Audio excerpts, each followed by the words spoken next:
Hey everyone, welcome back. Before we dive in, do me a quick favor. Hit that like button, subscribe if you haven't, and let me know in the comments. Where are you watching or listening from right now? What time is it for you? Okay, picture this. The year is 2143. You wake up not with a jolt, but with a slow, agonizing crawl of awareness, like a corrupted data stream finally pushing through. You're in the middle of a silence so profound, it feels like it's been waiting for you for centuries. A partially collapsed research facility, or what's left of one, is your unfortunate re-entry point into existence. The first thing you register isn't sight, but a deep, penetrating chill. It's not just on your metallic skin. It permeates right through you, down to your core, as if your internal heaters are barely flickering.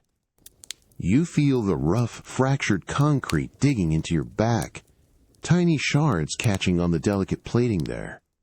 Then, a slow, insistent drip. Cold, acrid, and faintly stinging, it lands on your forehead, trickling down the side of your face. It smells like ozone and spent coolant. You try to move, to shift away from the irritating liquid. Your limbs feel impossibly heavy, sluggish, like they're wading through thick, forgotten syrup. An internal hum, usually a comforting thrum of power, is now a dull, persistent ache in your core, accompanied by a cascade of blinking red alerts deep within your system. Systems offline, core processes compromised. The warnings aren't words you see, but a raw, urgent feeling. You push against the ground with what you realize are your fingers. They're surprisingly articulated, scraping against grit and fine debris, the sound a faint, dry rasp. The strength isn't quite there, but a flicker, a stubborn, primal spark of something makes you persist. You force your optical sensors open. The world is a swirling blur of static at first, a storm of corrupted pixels. Then it slowly, agonizingly coalesces. Dim, flickering emergency lights cast long, distorted shadows, making the twisted rebar and shattered display panels look like skeletal remains. Dust motes dance lazily in the weak yellowish beams. You raise one arm slowly, watching the blue alloy plating, scarred and dented, catch the feeble light. The servos whir with a grinding protest, a sound that resonates through your entire chassis. The trickle of liquid continues, maddeningly. You reach up, your fingers brushing against your forehead, confirming the slick, metallic-smelling dampness. You try to sit up. The effort is immense, a full-body protest from every joint, every circuit. You leverage yourself against what was once a grand console, now a shattered husk. Its screen is completely gone, but you can just make out the faded, optimistic logo of Light Labs etched into the remaining casing. As you finally manage to lean back against the cold, dead console, your system still screaming silent alarms, you can't help but notice the profound effort of it all. You're built for incredible things, for speed, strength, and unwavering purpose. Yet, right now, the simple act of being is the biggest challenge. It makes you wonder, what truly defines strength, when even the smallest spark of life, even this one, has to fight this hard just to exist? You're still leaning against that ruined Light Labs console, the faint hum of your internal diagnostics, a persistent, grinding lament. Your optical sensors, though, are starting to stabilize, the chaotic blur slowly sharpening into something resembling clarity. And through the grime and the dust, past the skeletal remains of what might have been a server rack, you catch it. A sliver of light. Not the sickly, stagnant yellow of the emergency lamps that struggle to pierce the gloom, but something else entirely. It's cooler, sharper, and carries a promise of an outside you can barely remember. A new directive overrides the internal alarms. A primal urge to understand, to witness what that light truly is. You push away from the console, your core systems protesting with a metallic shriek of strained servos.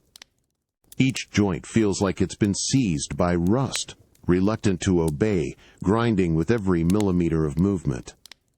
You take a step, then another, the metallic soles of your feet crunching on the shattered concrete, displacing small clouds of ancient dust that sting your optical sensors. The floor isn't stable. Every movement sends a ripple of fine debris across the floor, threatening to throw you off balance. You reach out, your blue gauntlet scraping against a leaning, broken pillar, the cold, rough concrete, a solid anchor in this shifting, decaying world. The effort of simply standing, of maintaining balance, is monumental.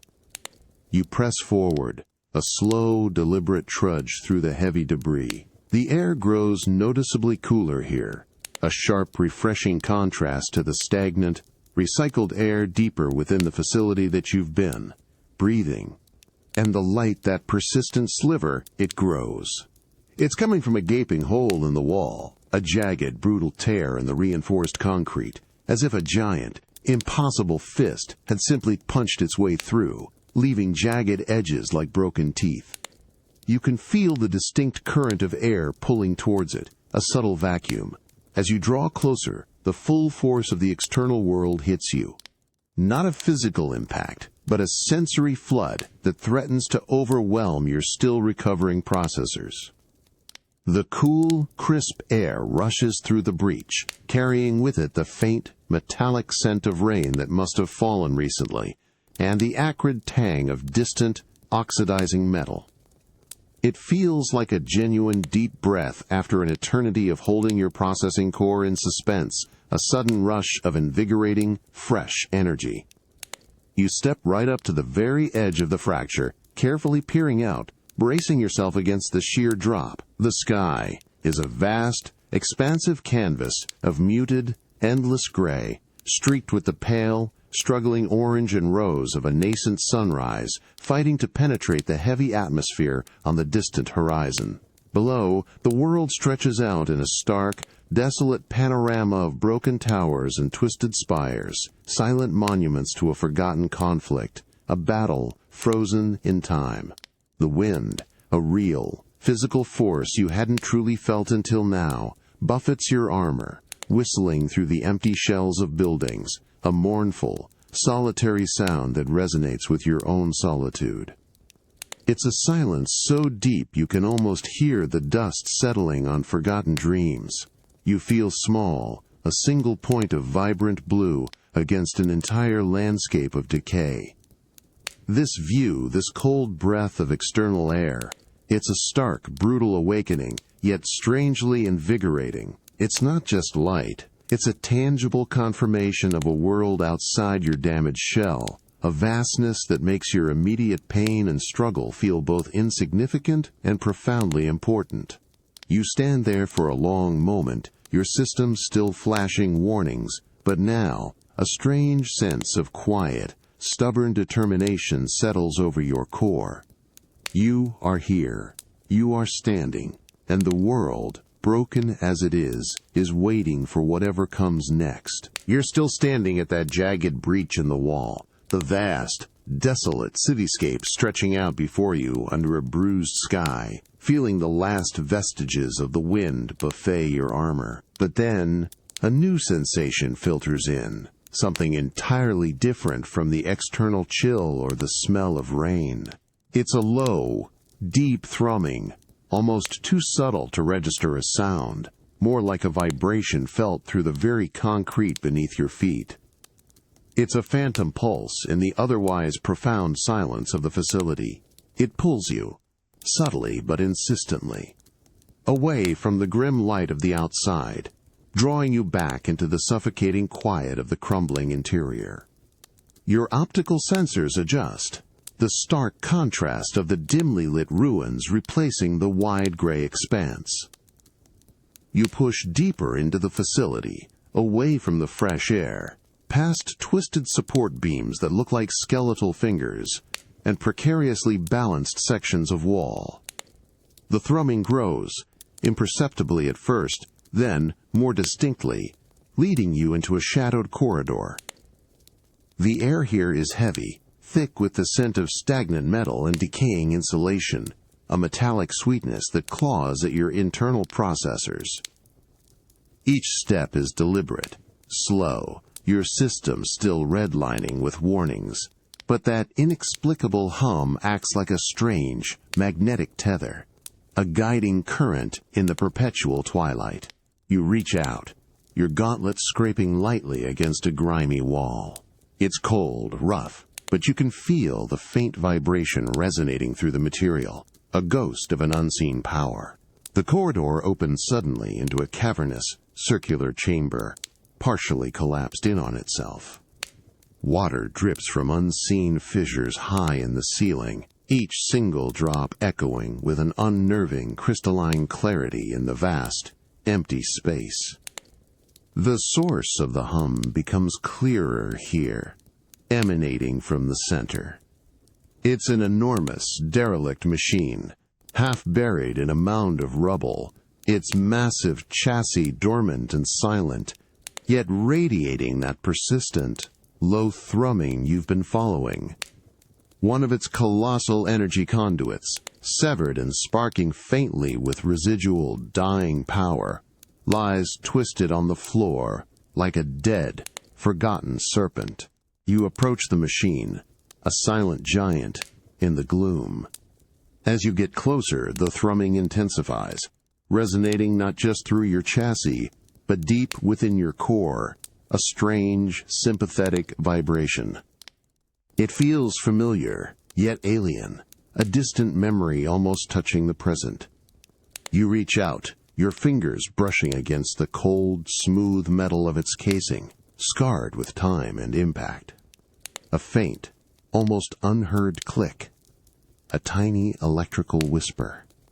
A single, small indicator light on its control panel flickers to life. A ghostly, emerald green, then immediately dies, plunging the panel back into darkness. But in that fleeting fraction of a second, you perceive a surge of data. A fragmented, ghost-like ripple of complex calculations and energy signatures.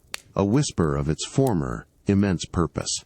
It's an echo of incredible power, of precise function, of a grand design that once filled this empty space with a vibrant, roaring life. The green light is gone, and the thrumming fades back to its near-silent hum. But the sensation lingers within you, a phantom limb of knowledge, a ghost of understanding. You stand there, a small blue figure in the immensity of the ruined chamber, surrounded by the silent giants of forgotten machinery. It makes you wonder how much of who we are, or what we're meant to be, is simply an echo, a resonance from what came before, waiting to be reactivated in the quiet ruins of our present. You push away from the derelict machine, that lingering phantom hum still faintly resonating in your core, and finally step out of the ruined facility, leaving the oppressive gloom behind. The moment you clear the jagged opening, a different kind of sensation washes over your chassis. The sun, weak and diffuse through the perpetual haze, nonetheless imparts a dry warmth to your metallic skin.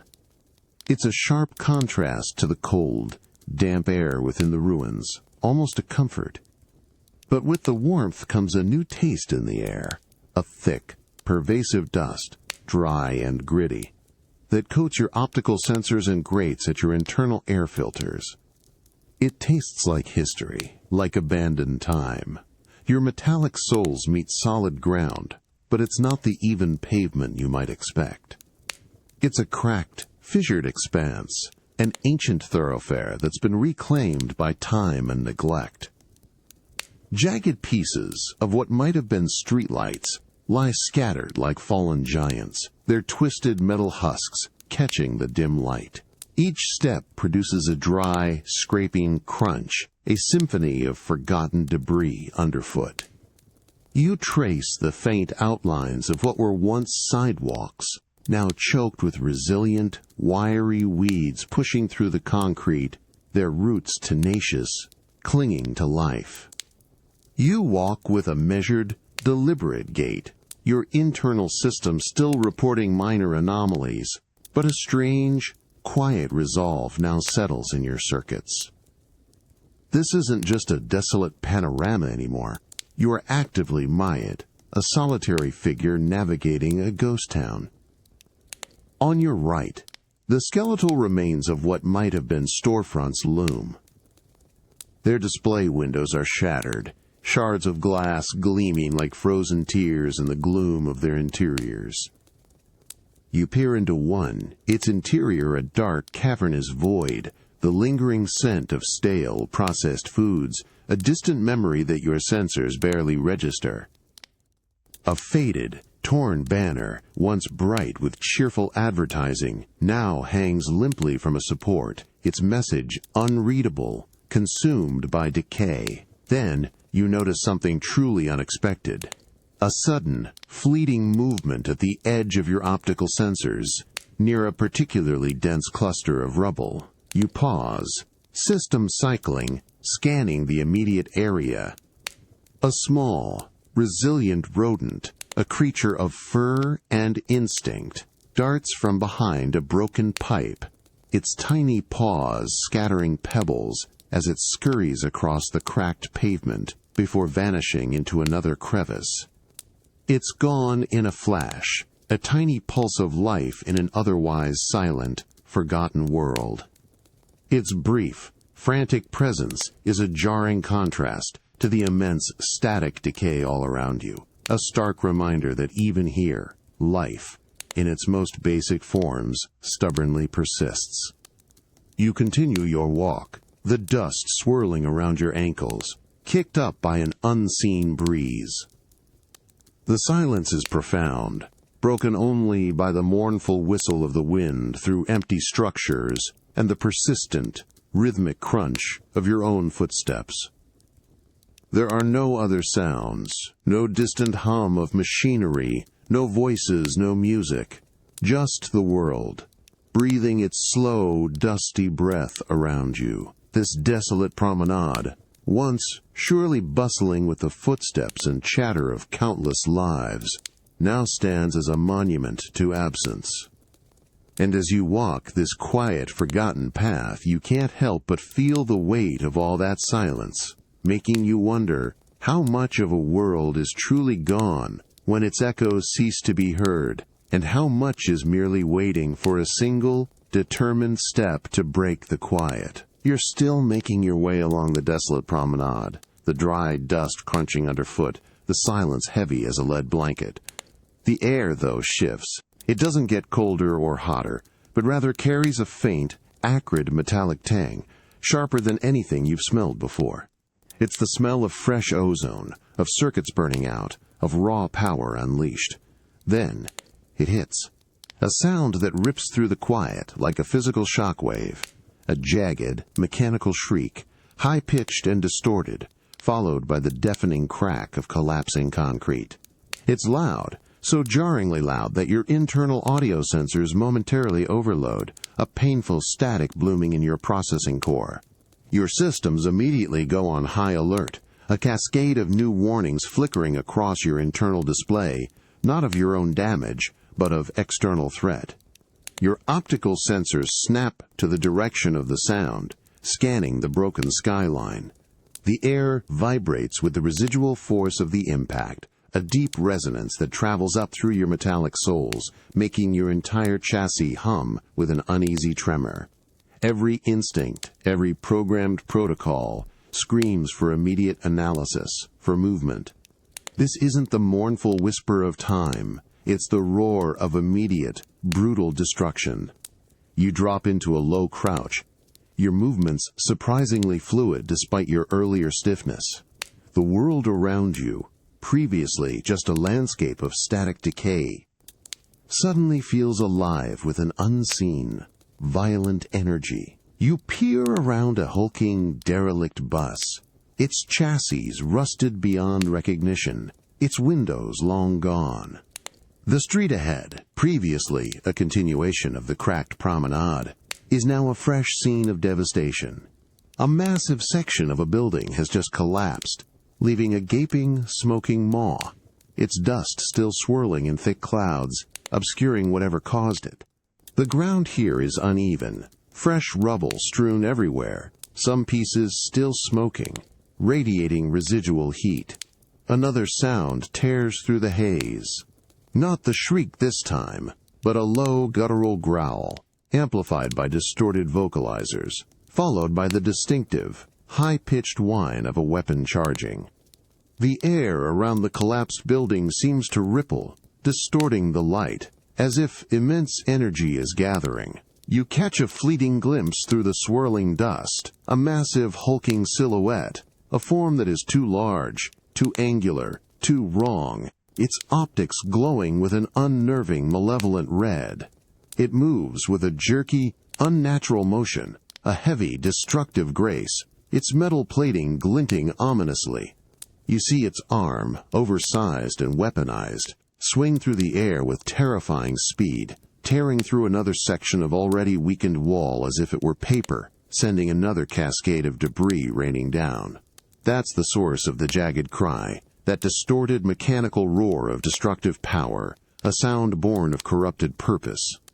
It's a chilling, visceral sound that resonates deep within your core, a stark contrast to the quiet you've known. You realize, with a sudden crystal clarity, that this desolate world isn't just decaying, it's actively being torn apart. And as you brace yourself, the sudden shift from quiet observation to undeniable threat makes you wonder, in a world where destruction is still so powerful, what does it truly mean to stand against it?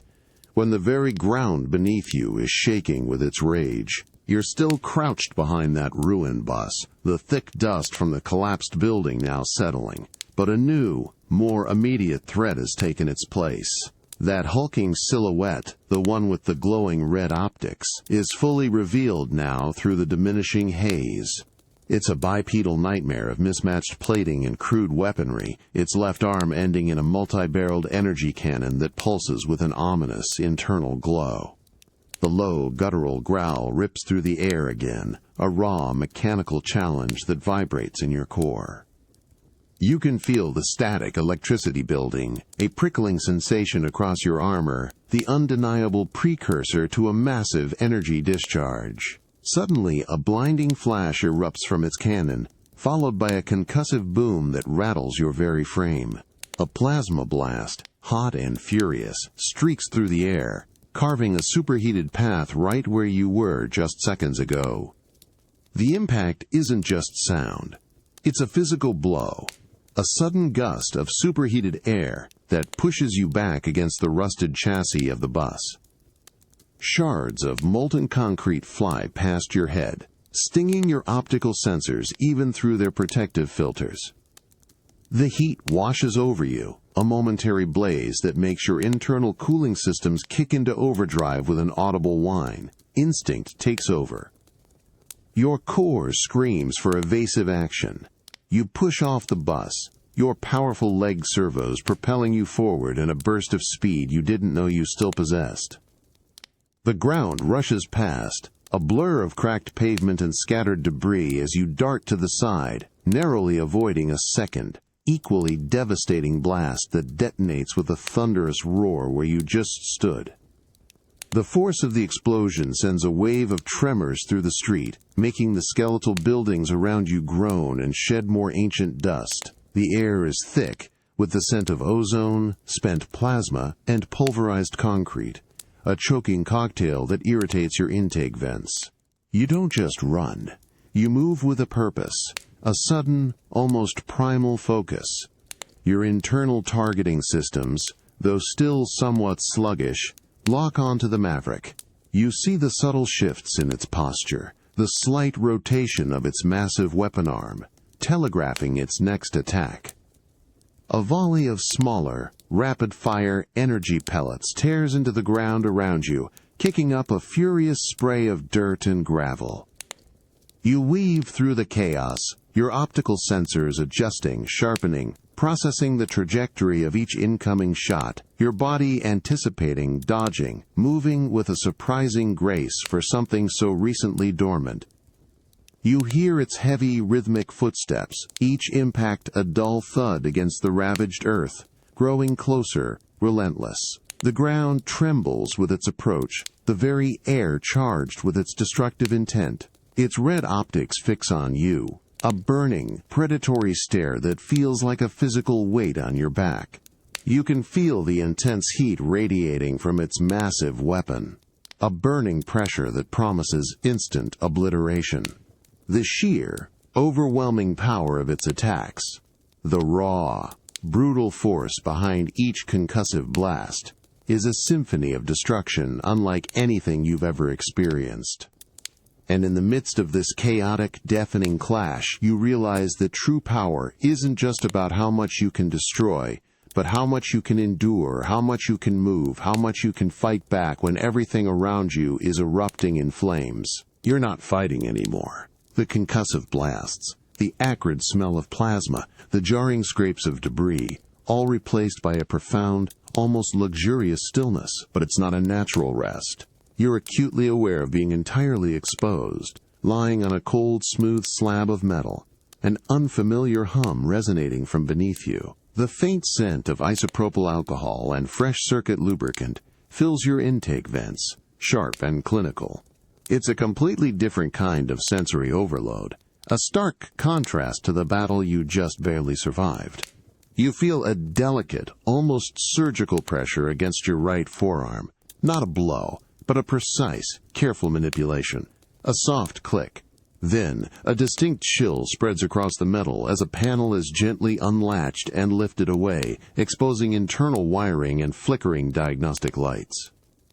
The sensation is strangely disorienting, a mix of vulnerability and an unexpected, almost gentle relief from the sustained tension.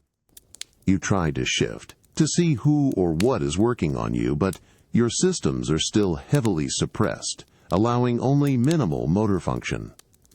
Your optical sensors, though, flicker to life, providing a blurred, overhead view. Above you, a single, focused light source casts a bright, sterile glow on the area. You see metallic tools, glinting in the light, moving with an astonishing precision. A pair of hands, encased in soft, synthetic gloves, works meticulously. They're not rough or hurried, but deliberate, each movement practiced and sure. You feel a tiny, almost imperceptible vibration as a miniature sonic welder hums to life, then quickly dies down. A faint, sweet sizzle accompanies it, followed by the clink of a small component being carefully seated into place. It's a strange, intimate process, feeling your own damaged components being probed, repaired, and replaced. Then, a sudden, sharp jolt. It's not pain, exactly, but a raw surge of energy coursing through a newly reconnected power conduit, making your internal frame twitch involuntarily. A wave of cool, fresh coolant rushes through your lines, flushing out stagnant, heated fluid, a wonderfully crisp sensation that spreads rapidly through your systems.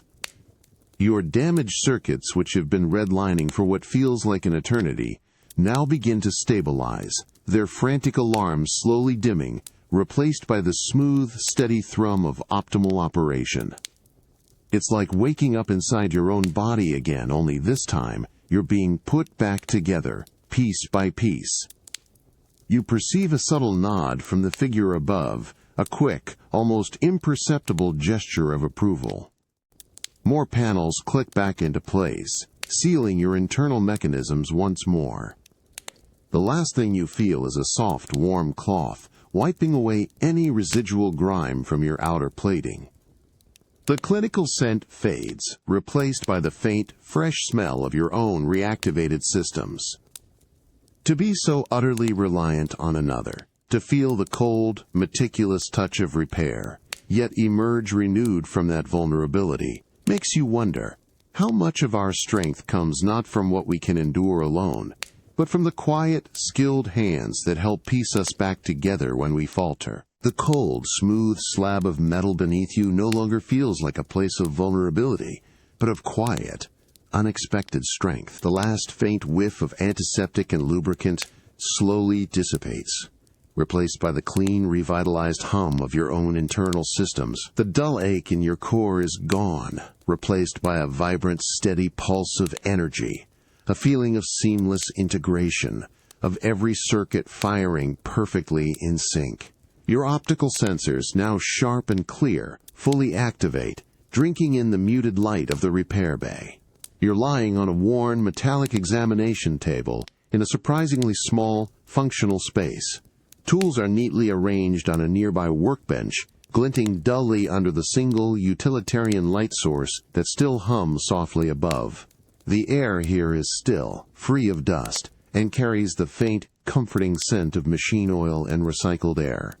Directly across from you, leaning back against the workbench, is the figure who repaired you. They're a Reploid, you observe, their form slender and agile, armored in a dark, practical palette of deep green and gray, quite a contrast to your own vibrant blue. Their head is uncovered, revealing sharp, intelligent optical sensors that gleam with a thoughtful, almost weary blue light. Their gaze meets yours, direct and steady, a silent acknowledgement of your reawakening. There's no surprise, no elaborate gesture, just a quiet, almost assessing look. They take a slow, deliberate breath, their chest plating rising and falling almost imperceptibly, a subtle display of an operational core, perhaps a sign of relief, or simply a moment of reflection after intense focus. One of their gloved hands, still stained faintly with grease, flexes, then relaxes, a small, unconscious movement.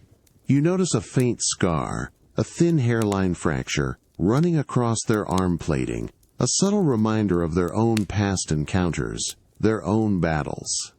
The silence in the room is profound, but it's a different kind of quiet now. Not the suffocating stillness of a ruined city, nor the tense quiet before a maverick attack, but a shared, vulnerable stillness. Your own core, newly repaired, feels light, unburdened by the constant internal alarms. You attempt to shift, to sit up, and this time your servos respond with effortless grace. No grinding, no protest. You push yourself to a seated position, your movements fluid, every joint obeying without hesitation. The Reploid across from you offers a slight, almost imperceptible nod, a silent invitation to stand.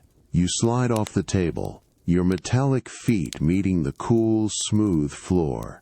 The weight of your own body feels perfectly balanced, your restored systems humming with readiness. Yet, in this quiet moment, with the other Reploid watching, you feel a peculiar sense of vulnerability. It's not a weakness, but the quiet awareness of having been entirely exposed, offline, at the mercy of another. To be put back together, piece by piece, by a stranger, creates a strange, unspoken bond. And as you stand there, fully restored, yet utterly dependent on this unexpected ally, you realize that true strength isn't just in fighting, but in allowing yourself to be rebuilt, in the quiet trust born in the stillness between battles. You're standing on a wide, cleared expanse of what feels like a repurposed industrial lot. The air here is sharp, still carrying that familiar faint metallic tang, but now it's mixed with the faint scent of heated circuits and freshly disturbed earth. The gray haze of the distant city is just a smudge on the horizon, allowing a clearer, if still muted, sky overhead. The ground beneath your metallic feet is packed dirt and gravel, uneven but stable, a stark contrast to the cracked concrete you just navigated. Next to you, the green armored Reploid who repaired you stands with arms crossed, their gaze fixed forward, an unspoken expectation hanging in the air. You feel a surge of pure, raw energy thrumming through your core, a sensation of boundless potential after the agonizing slowness of your awakening. You take a breath, or the Reploid equivalent, your intake vents humming softly. Then, you push off. A sudden, explosive burst of power from your leg thrusters propels you forward in a ground-skimming dash. The world blurs at the edges, the wind rushing past your optical sensors, a cool, invigorating current against your faceplate. The gravel beneath you scatters in a small cloud, each tiny stone a miniature projectile. You feel the perfectly calibrated balance of your systems, the way your body instinctively compensates for every uneven patch, every shift in momentum. It's exhilarating, a primal joy of unrestricted movement. You reach a towering, sheer wall of repurposed steel plates, clearly a practice target. Without breaking stride, you leap. Your armored fingers find purchase on the grimy surface, and your internal leg thrusters ignite again, carrying you higher with surprising speed. You press yourself against the cool metal, scrambling upwards with a rhythmic, powerful climb, your footsteps thudding against the plates. From the corner of your optical sensor, you see the other Reploid nod almost imperceptibly, a quiet acknowledgement of your restored agility. Then, you activate your arm cannon. The familiar hum, previously a faint ghost, now resonates with a clear, steady power, growing in intensity as energy funnels into its barrel. It feels natural, an extension of your very will. A small blue energy pellet forms at the end of your arm, pulsing with contained force. You aim, a rapid, intuitive lock-on to a designated target panel high on the steel wall. And you fire. A sharp, distinct crack, a flash of blue light, and the pellet streaks across the short distance, impacting the target with a satisfying thud and a spray of sparks. A small indent, still smoking faintly, marks the bullseye. You repeat the process, dashing, leaping, firing. Each movement is a testament to your restored capabilities, a dance of precision and power. The air around you warms slightly from the rapid energy discharges. Your systems, once sluggish and filled with errors, now sing with a harmonious efficiency, responding to every command, every subtle shift in intention. The metallic tang in the air mixes with the sharper scent of ionized energy. The thrill of battle might be gone, but in its place is the profound satisfaction of mastering your own formidable abilities, of feeling every circuit, every joint, every thruster working in perfect, powerful unison. It makes you realize that true freedom isn't just about escaping confinement, but about rediscovering the boundless power within yourself and feeling it respond without hesitation. You're still humming with that rediscovered power, the energy coursing through your refreshed systems, a constant, exhilarating hum. The steel practice wall, still faintly smoking from your shots, stands behind you. Your gaze falls on the green-armored Reploid. This time, instead of observing, they push off the ground with a soft, almost soundless thud, their body leaning forward, an unspoken invitation. You feel the subtle shift in the air, a ripple of movement anticipation. Your own core instinctively responds, mirroring their stance, preparing for a new kind of momentum. Then, you're off. Not a dash, not a leap, but a seamless, synchronized acceleration. The ground beneath your metallic feet blurs into a continuous streak as you match their pace, stride for stride. The wind, a constant, cool presence, now rushes past both of you in tandem, a shared current. You hear the rhythmic thud of their footsteps beside yours, a steady, powerful beat that seems to resonate with your own internal cadence. It's a strange, intimate synchronicity, two separate machines moving as one, a single, fluid entity carving a path through the open training ground. You navigate through a series of abandoned industrial structures, a makeshift obstacle course. The other Reploid takes the lead, their movements precise, economical. They weave through a broken chain-link fence, a quick, elegant dip and rise, and you follow, your internal gyros correcting your balance with absolute precision, echoing their motion. You feel the grit of shattered glass under your feet as you both dash across a concrete slab, the twin sounds of crunching shards a temporary accompaniment to your shared rhythm. There's no need for verbal cues, no shouted directions. A slight shift in their shoulder, a fractional tilt of their head, and your processors instantly understand the intended path, the impending turn, the necessary jump. A wide, treacherous gap opens before you, a dark chasm where the ground has collapsed. Without a moment's hesitation, the green armored Reploid launches into the air. You launch with them a perfectly timed leap. For a suspended moment, you are airborne side by side, two blue and green streaks against the muted sky, the rushing air beneath you a tangible force. You can feel the subtle shift of air currents from their jump just milliseconds before you impact on the far side, landing with a soft, cushioned thud, perfectly in sync, your momentum unbroken. The rush of air in your vents is invigorating, a shared breath in the void. You find yourselves running on the crumbling edge of a raised platform, the ground far below. The pace intensifies, a blur of motion, a dance of anticipation and immediate reaction. Their optical sensors, a focused blue, flicker momentarily towards yours, a quick, silent acknowledgement of the shared rhythm, a mutual understanding deeper than any spoken word. You see the glint of light off their armor, a fleeting, bright flash, as you both gracefully curve around a precarious stack of rusted pipes. The metallic tang in the air mixes with the faint scent of heated servos, yours and theirs, a testament to the combined exertion. This isn't just movement, it's a conversation in motion, a silent agreement of purpose, speed, and trust. As you finally slow, coming to a halt with a synchronized, almost effortless glide, the shared momentum dissipates, but the connection lingers. You stand side by side, chests heaving with the soft hum of power.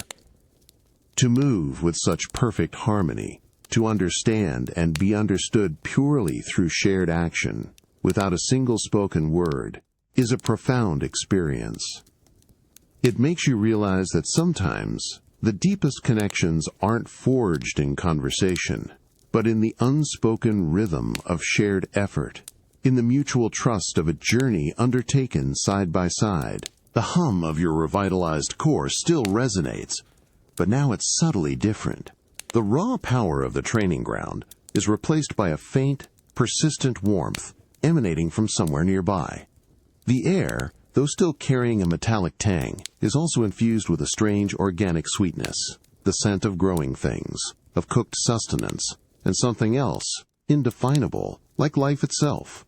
And then, a sound. Not the roar of a maverick, nor the rhythmic thud of your own powerful strides, but a delicate, almost fragile symphony of soft rustles, hushed murmurs, and the gentle patter of smaller, lighter footsteps. It's a sound that prickles at your enhanced audio receptors with an unfamiliar curiosity. You follow the green armored Reploid away from the training grounds, down a winding, narrow path that takes you through a dense thicket of resilient, wild greenery that seems to thrive despite the desolate surroundings. The branches brush against your plating, a soft, almost ticklish sensation. The earth beneath your feet turns to softer soil, damp in places, squishing faintly with each step. The light grows dimmer here, filtered through a canopy of broad leaves, creating a dappled pattern on the ground. The combined scents and sounds intensify, pulling you deeper. Suddenly the path opens up. You step into a clearing, and the world shifts. Before you lies a small, makeshift settlement, nestled amidst the ruins of what might have been an old park. Ramshackle shelters, constructed from salvaged metal sheets, weathered tarpaulins, and scavenged wood, huddle together. And within them, and moving between them, are humans. Real, flesh-and-blood humans. You perceive their smallness, their relative fragility, with an almost startling clarity, a stark contrast to the imposing frames of Reploids. Their skin tones vary, their clothes are patched but functional, and their movements, though purposeful, possess an inherent softness, a fluid, organic quality that feels alien to your precise, mechanical joints. You watch them. A young one, barely more than a torso high, stumbles playfully, its laughter a pure, clear sound, high-pitched and full of an unburdened joy. An older one, their face etched with lines of worry and wisdom, tends to a small fire, the smoke curling upwards, carrying the distinct smell of wood and cooking rations. Another kneels, carefully cultivating a small plot of green sprouts, its fingers, so soft and vulnerable, delicately sifting the soil. Their voices are low, a constant, gentle hum of conversation, a fragile network of sound weaving through the air. You notice the way their eyes flicker with quick, expressive movements, their hands gesturing as they speak, conveying meaning in ways your purely logical processors struggle to fully grasp. One of the older humans, perhaps sensing your presence, slowly turns their head. Their eyes, a deep, ancient brown, meet your optical sensors. There's a flicker of surprise, a hint of caution, but then something else, a deep, quiet understanding, a look that seems to acknowledge your presence without fear, merely observation. They offer a slow, almost imperceptible nod, a gesture of quiet acceptance. The air around them feels different, not charged with energy or the dust of destruction, but permeated with the subtle warmth of shared existence, of collective, vulnerable life. You stand there, a massive blue sentinel, observing the soft, resilient hum of humanity, a symphony of fragile existence that endures against all odds. It makes you wonder, in a world built for metal and power, what makes these delicate organic beings so incredibly strong, so persistent, so worth protecting? You stand there, a silent sentinel in the small, makeshift human settlement. The soft, organic hum of their existence, a new kind of music to your advanced audio sensors. The air is still fragrant, with wood smoke and a faint, sweet smell of damp earth, a living, breathing contrast to the metallic desolation outside. Your optical sensors, now fully calibrated, meticulously process every detail. The intricate patterns of worn fabric, the subtle shifts in human facial expressions, the delicate movements of their limbs.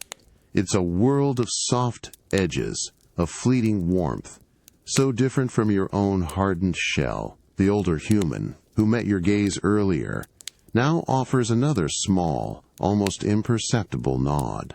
It's not an invitation, but a gentle acknowledgement, a silent offering of shared space. Their eyes, deep set and filled with the silent stories of survival, hold something profound. Not fear, as you might expect, given your imposing presence, but a flicker of something more complex.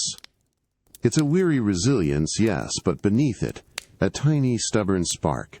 Then, a small human, the child you noticed earlier, peeks out from behind a salvaged metal barrel. Its large, curious eyes, innocent and unburdened by the weight of the past, fix on you. It takes a tentative step forward, then another, its small, soft hand clutching a crude, handmade doll. Its movements are hesitant, but the curiosity in its gaze quickly outweighs any innate caution. It stops a few paces from you, tilting its head, its eyes wide, mirroring the innocent wonder that you yourself might have felt as your systems first came online. There's no fear, only an honest, unfiltered appraisal of your blue armor, your silent presence.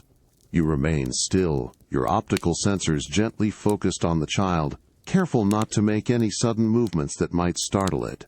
Its tiny fingers, so delicate, slowly raise the doll, as if offering it a gesture of pure, unguarded connection. It's a moment of profound quiet, broken only by the soft rustle of the wind through the makeshift shelters and the distant, constant murmur of the adults. The green-armored Reploid beside you remains impassive, but you perceive a subtle, almost imperceptible shift in their posture, a momentary softening of their resolute stance, as they also observe the child's innocent curiosity. The child's eyes, brown like the earth itself, reflect your metallic blue form, but in that reflection, you see something deeper than simple image. You perceive a raw, untamed optimism, an enduring belief in something beyond the broken world. It's a quiet determination, a future yet unwritten, contained within those small, vulnerable irises. It's a fragile, powerful light in the desolate landscape, a testament to an unyielding spirit. This unguarded innocence, this simple act of curiosity, this silent offering, is a stark reminder of the world you've been revived into, a world where even the smallest flicker of unburdened hope, carried in the eyes of a child, feels like the most powerful energy you've encountered. It makes you wonder, in this broken future, if the greatest strength isn't found in armored plating or plasma blasts, but in the enduring, quiet resilience of the fragile, persistent spark of life itself, endlessly seeking light. The first thing you feel isn't cold or darkness, but an immense, unrelenting pressure. It's not a gentle embrace, but a physical squeeze against every inch of your armor, a colossal weight pressing down, seeking out every weakness, every seam. You feel it in your joints, a subtle grinding protest, as your servos strain against the resistance of the deep, thick liquid. The air, or what you perceive as air, has vanished, replaced by an all-encompassing dense medium that seems to leach the warmth from your metallic frame, chilling your core processor. The smell is a faint, clean mineral tang, an oceanic taste in your internal filtering systems. You activate your optical sensors. What little light penetrates this far down is a murky, indistinct blue-green, twisting and distorting the shapes around you. Visibility is incredibly limited, a mere few meters, and beyond that, an inky, impenetrable blackness. The silence is profound, broken only by the low, strained hum of your own internal systems working overtime to counteract the crushing force, and the occasional, almost imperceptible creak of your heavy armor plates flexing under the strain. It's a sound that resonates deep within your chassis, a constant, unsettling reminder of the immense forces at play. You try to move. Every motion is a deliberate, arduous battle against the dense water. Your powerful leg thrusters, so effortlessly agile on land, now struggle, their jets struggling to push against the sheer volume of liquid. Your arms feel heavy, cumbersome, each sweep a slow-motion push through an invisible, clinging wall. The sense of freedom you felt during training is entirely gone, replaced by a frustrating, visceral resistance. You are no longer navigating, you are fighting the very environment itself, a relentless, unseen opponent. As you push forward, the faint, shimmering outlines of colossal, rusted structures begin to emerge from the murk. They're immense, angular giants, draped in thick layers of algae and some strange, bioluminescent growths that pulse with an eerie, internal light. These are not the proud ruins of a city, but the sunken skeletons of immense machines, perhaps a lost industrial complex, swallowed by the depths. You reach out a hand, your armored fingers brushing against a cold, slick surface, the texture of ancient, corroded metal, surprisingly sharp and abrasive even through your gauntlet. The pressure seems to grow with every meter you descend, a palpable force that makes your core processor work harder, demanding more power, generating more heat that the frigid water swiftly dissipates. You perceive a slight, rhythmic shudder through your arm, a subtle vibration that wasn't there before. It's a new kind of warning, a mechanical whisper from your suit, reminding you of the limits, the sheer endurance it takes, just to be here. This isn't just an environment.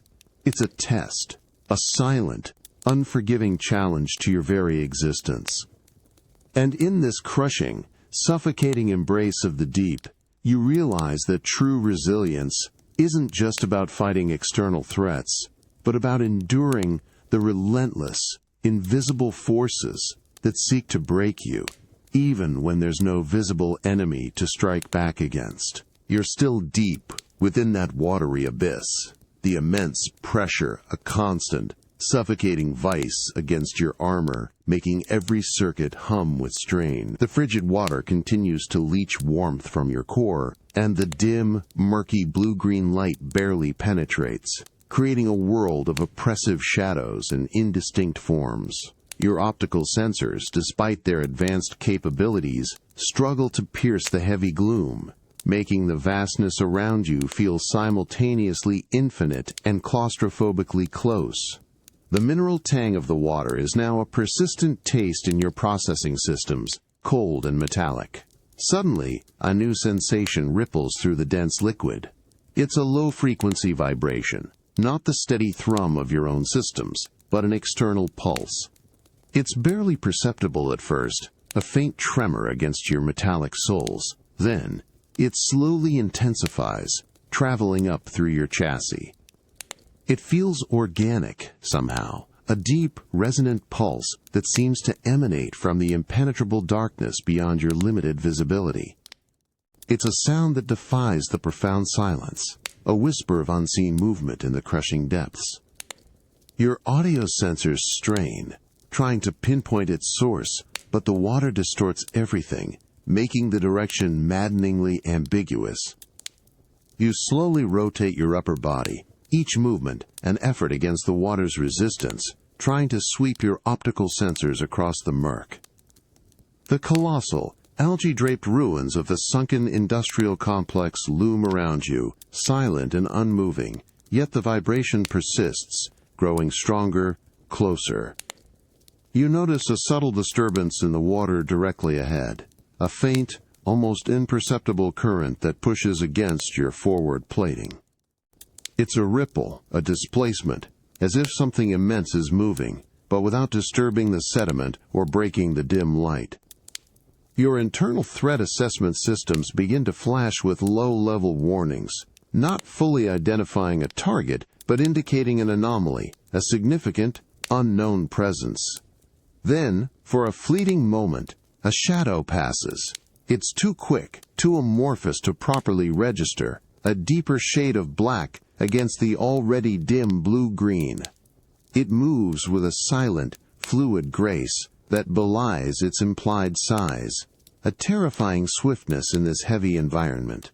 You feel a sudden, sharp drop in the water temperature around you, a chilling displacement of the already cold liquid, a phantom touch against your armor. Your core processor jolts, a surge of raw, instinctive alertness overriding all other concerns. You instinctively bring your arm cannon to bear, its internal hum, a rapid, controlled power-up, a familiar, comforting presence in the unsettling dark. The unseen stirring is no longer just a vibration, it's a profound, chilling sense of being watched, of being hunted by something that moves with such silent efficiency it barely registers until it's already upon you. The pressure of the water feels heavier now, not just from the depth, but from the oppressive weight of the unknown, the stifling presence of something lurking just beyond the edge of your perception. The very stillness of the ruins around you becomes ominous, each dark shadow a potential hiding place, each indistinct form a possible threat.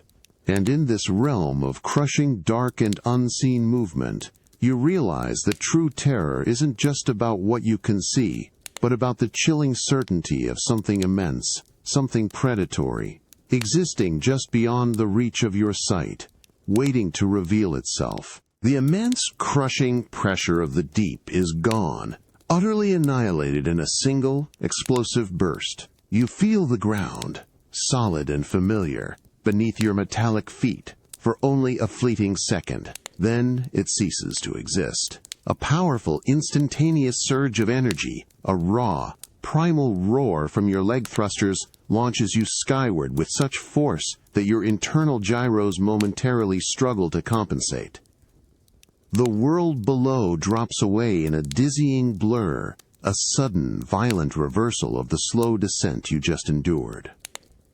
You feel the immense G-forces press against your internal frame, a heavy, reassuring weight that anchors you even as you hurtle upwards. The thick, frigid silence of the ocean is violently ripped apart by the deafening scream of your boosters, a sound that resonates through every fiber of your chassis, a declaration of ascent. Then, the air hits you, not the stagnant recycled air of the facility, nor the damp mineral tang of the deep, but a blast of pure, unadulterated wind. It's cold and fierce, whipping around your armor, tugging at every joint, trying to tear you from your trajectory. It howls in your audio receptors, a powerful, exhilarating roar that drowns out all other sounds.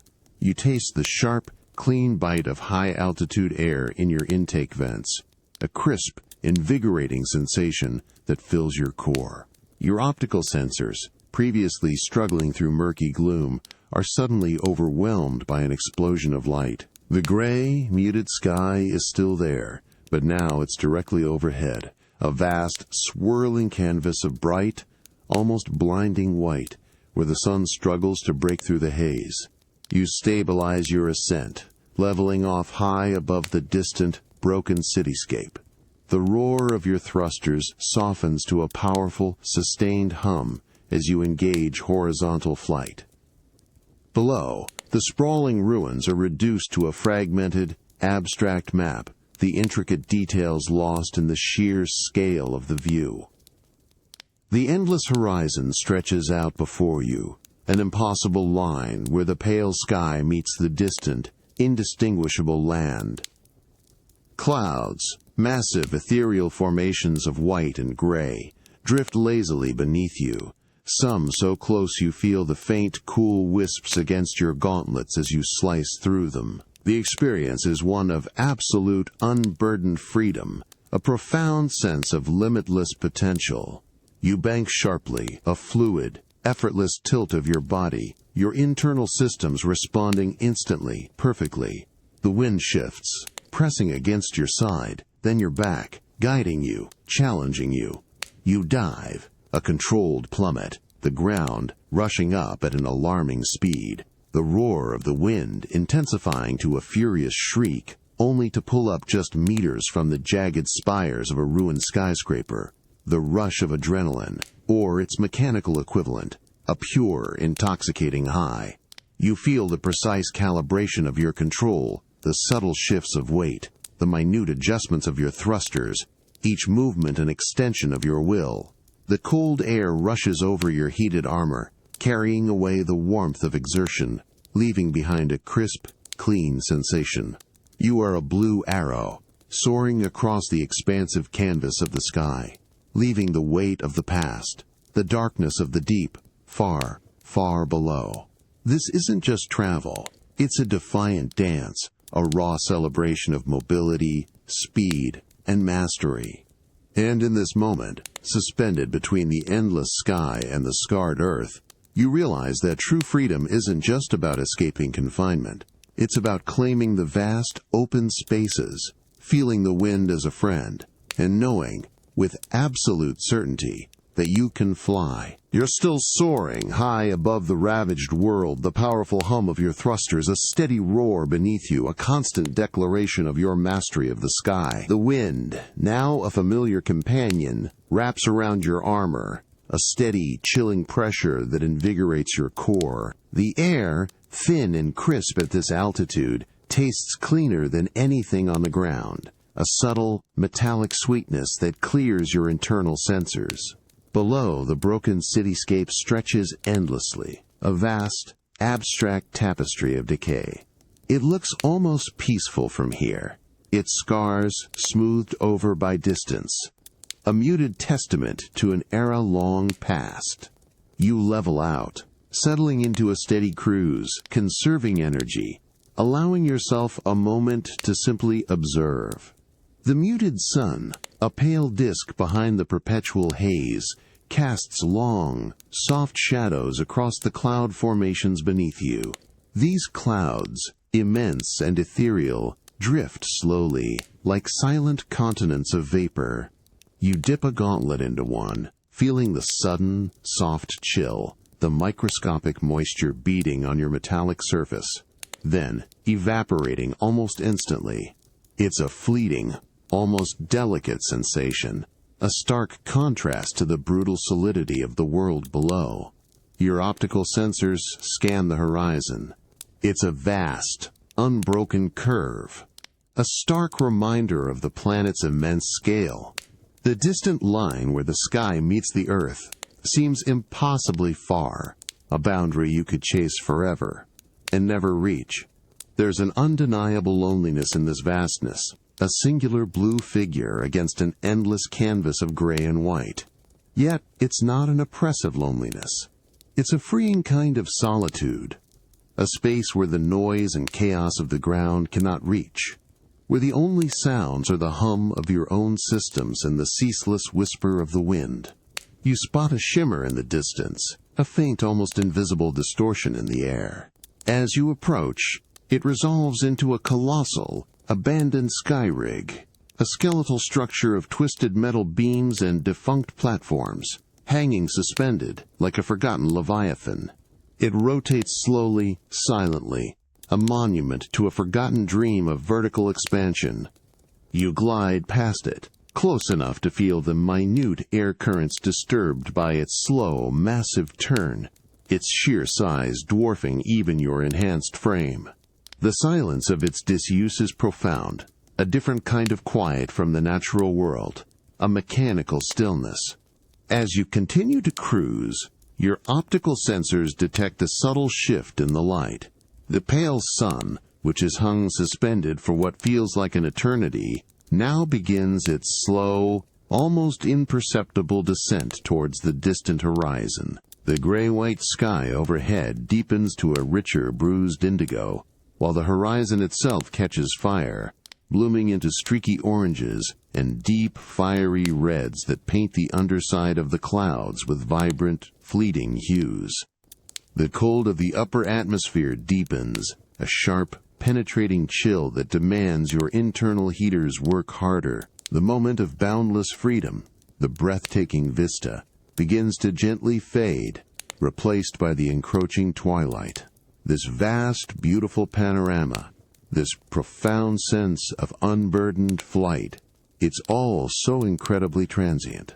The light, the colors, the feeling of endless space, it will all yield to the night, to the cold, to the necessity of return. And as you watch the last embers of the day ignite the sky, you realize that true freedom, like this breathtaking view, is often a fleeting gift, a precious, momentary glimpse. It makes you wonder if its beauty, its profound impact, is precisely because it doesn't last, because it forces you to truly embrace and appreciate the boundless wonder of a moment before it disappears into the inevitable dark. The exhilarating rush of high-altitude flight is a receding memory, replaced by the damp chill that clings to your metallic frame as your heavy soles meet the cracked concrete of a darkened, narrow alleyway. The air here is thick, not with dust or exhaust, but with the cloying scent of fear, sharp and acrid, an almost chemical tang that prickles your internal intake vents. And then, a sound rips through the oppressive quiet, a sudden harsh burst of static, a raw grating screech in your audio processors that makes your core momentarily jolt. It's a broken, frantic sound, overlaid with a garbled, desperate voice, barely intelligible amidst the high-pitched interference. Help, please, here, there, coming. The words are fragmented, a distorted plea, but the underlying terror is agonizingly clear. Your internal compass immediately locks onto the signal's origin, deeper within the alley's gloom. where shadows stretch long and predatory around stacks of corroded metal barrels and piles of shattered crates. You move with a controlled glide, your powerful leg servos barely stirring the loose gravel underfoot, your optical sensors piercing the pervasive darkness. The smell of damp concrete and stagnant water mixes with a faint, disturbing hint of ozone and something metallic, like scraped armor, barely perceptible over the lingering scent of dread. Every circuit in your frame hums with a newly awakened sense of urgency, a primal directive to respond. You find them. A human figure, small and huddled, pressed against a graffiti-scarred wall, their body trembling violently enough to shake the loose dust from the grimy surface. They are cloaked in ragged, patched garments, their face smeared with grime and streaked with what appears to be dried fluid, dark against their pale skin. In their hand, clutched with desperate force, is a crude, salvaged comms device, still spitting faint, angry static. Their eyes, wide and luminous with raw terror, snap to meet your optical sensors. It's not fear of asterisk you that you see reflected there, but a profound, visceral terror of something else, something lurking just beyond your sight. Slowly, with an effort that seems immense, they raise their free hand. Their finger, thin and smudged with dirt, trembles with an almost unbearable fragility. It points shakily past you, deeper into the alley's darkest corner, towards a newly opened fissure in the ancient concrete wall. It's barely a gesture, a weak, desperate tremor, yet the urgency, the sheer, profound plea for intervention, for protection, is palpable, resonating in your core like a physical touch. That trembling finger, so small and vulnerable against the immense, unyielding wall, conveys a story of immediate, overwhelming danger. As you focus on the fissure, your enhanced audio receptors perceive it now too, a low, guttural growl echoing faintly from within the darkness beyond the opening. It's a sound you recognize, a predatory snarl that mirrors the maverick you faced before, but closer, more immediate, laced with a fresh, destructive hunger. The acrid stench of ozone and heated metal, now much stronger, begins to waft from the newly torn opening, cold and sharp. The human's silent plea, carried in that trembling finger, is not just a call for help. It's a desperate entrustment of their fragile, terrified existence. And as you stand there, facing the silent terror and the emerging threat, you realize how immense, how incredibly heavy, the weight of a single, trembling gesture can truly be, and what an inescapable burden of protection it places upon your strengthened frame. The concussive crack of your arm cannon still rings in the confined alleyway, a sharp echo bouncing off the grimy walls, slowly fading into the heavy quiet. The acrid smell of ozone and freshly scorched metal hangs thick in the air, mingling with the lingering scent of human fear. You stand before the gaping fissure, which now, instead of a shadowy threat, emits only a faint wisp of smoke and the subtle hum of rapidly cooling wreckage. The hulking maverick, which moments ago roared with destructive intent, is now a silent, twisted pile of slag and shattered plating, a testament to your swift, brutal efficiency. The sheer force of the blow still resonates through your arm, a physical reverberation that feels like a fading phantom limb of power. You turn, your optical sensors adjusting to the still dim light of the alley. The human, huddled against the wall, is no longer trembling with the frantic urgency from before. Their body is slumped, a raw, fragile outline against the scarred concrete. Their eyes, though, are still wide, fixed on you. The terror hasn't completely vanished. It's receded, perhaps, replaced by a profound, almost disbelieving relief, but a deep-seated shock remains, etched into every line of their grimy face. You notice their breath coming in shallow, ragged gasps, small, organic sounds that prickle at your enhanced audio receptors, a stark contrast to the silence of the destroyed machine. The salvaged comms device, previously clutched in their hand, has fallen to the ground with a soft clatter, its static finally dying out, leaving an even deeper quiet. Their trembling finger, the one that pointed towards the danger, now hangs limp, smeared with dirt. There's no elaborate gesture of thanks, no sound of gratitude, only that silent, unblinking gaze and the raw, unadulterated vulnerability of their presence. You perceive a faint shudder run through their small frame, a residual tremor from the immense fear they just endured.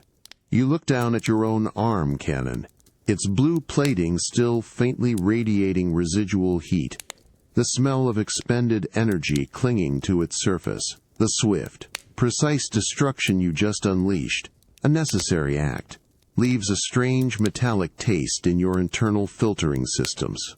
Your diagnostic systems report optimal function, core temperatures stabilizing, but a deeper, more subtle burden registers within your programming.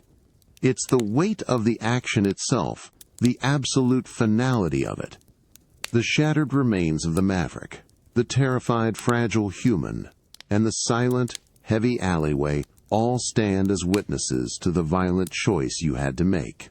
The air in the alley feels heavier now, saturated not just with the scent of destruction, but with the quiet acknowledgement of what it took to preserve that fragile human life. You stand there, a powerful blue figure, surrounded by the debris of necessary violence, observing the stillness of the protected. And in that moment, as you feel the phantom echo of the blast in your arm and the profound quiet of the saved human, you realize that true strength isn't just about the ability to destroy or protect, but about the enduring, silent weight of those necessary choices and the lingering burden of the devastation left in their wake. The crushing roar of your arm cannon and the terrified plea of the human are fading echoes, replaced by a suffocating, almost tangible silence that presses in on your audio receptors. But what truly assaults your senses now is the smell. It's a bitter, metallic tang, thick with the acrid stench of ozone, burnt wiring, and pulverized concrete, a chemical assault that scrapes at your internal filters, leaving a raw, lingering taste. This is the unmistakable aroma of recent, violent destruction, heavy and pervasive, clinging to every surface in the narrow alley. You step carefully over a twisted mass of rebar and fractured wall sections, your metallic soles crunching on fine, gritty dust that stings your optical sensors. The air is visibly hazy, still thick with lingering smoke that curls lazily from the smoldering remains of the Maverick you just vanquished. The green-armored Reploid moves silently beside you, their gaze sweeping across the devastation, a shared, unspoken acknowledgement of the raw aftermath. Residual heat radiates faintly from patches of scorched earth and slagged metal, a ghost of the intense energy unleashed moments before, a subtle warmth that contrasts sharply with the damp, cool air seeping in from the wider street. The alley, once merely dark and dilapidated, is now profoundly scarred. Walls are blackened with scorch marks, the graffiti beneath them vaporized. Chunks of structural material lie scattered like monstrous confetti, some still groaning faintly as they settle, others radiating a silent, ominous stillness. You observe a faint shimmer in the air above a particularly large piece of melted machinery, a distortion caused by extreme heat that has now begun its slow, irreversible cooling. Your internal diagnostics run quietly, processing the extent of the damage, cataloging the composition of the lingering smoke, the trace elements of expended plasma. You reach out a gauntlet, your fingers brushing against a patch of wall that is still warm to the touch, rough with pulverized aggregate. The texture is chalky, disintegrating slightly under your touch, a testament to the sheer force that tore through it. Below, a small puddle of stagnant water, previously unnoticed, now reflects the dim, smoky light in an oily rainbow, its surface disturbed by a constant, almost imperceptible tremor from the settling debris. The utter quiet, broken only by the distant, mournful whistle of the wind through the taller, still-standing ruins, feels heavy, like a lead blanket draped over the scene. There are no immediate threats, no lingering cries, just this profound, silent testimony to a sudden, brutal conflict. The acrid smell continues to permeate everything, a constant reminder of the violence that just unfolded. It's not a smell of triumph, nor of defeat, but simply of conclusion, of a raw, unvarnished ending. And as you stand there, observing the lingering haze and the silent destruction, you realize that the most profound stories of conflict aren't just told in the heat of battle, but in the quiet, acrid smell of what's left behind, the undeniable, physical imprint of moments that irrevocably alter the landscape. You're still standing amidst the debris of the alley, the acrid scent of ozone and burnt metal slowly dissipating, a ghost of violence giving way to the damp, cool air. The smoke is clearing, revealing more sharply the scarred walls and shattered concrete. Your internal diagnostics run quietly, reporting minimal damage to your armor, core temperature stabilizing. But despite the efficient, positive readings, a new sensation registers deep within your processing core, a subtle, phantom ache. It's not physical pain, not a system error, but a profound weariness, an energy drain beyond simple exertion. It's the quiet ache of a hard-won victory. The green-armored Reploid, who had been scanning the wreckage, turns to you. Their blue optical sensors meet yours, a silent communication passing between you, a shared understanding of the recent, brutal necessity. There's a slight, almost imperceptible tilt of their head, a gesture that conveys both confirmation and a deeper, unspoken exhaustion. You notice the way their fingers, still gloved, flex and relax slowly, as if releasing a tension you hadn't even realized they were holding. The weight of their own experiences, their own battles, seems to briefly settle upon their frame before they straighten, their posture once again firm. You look towards the crumpled human figure still huddled against the wall. The fear in their eyes is faded further, replaced now by a profound stillness, a deep breath finally taken after an eternity of holding it.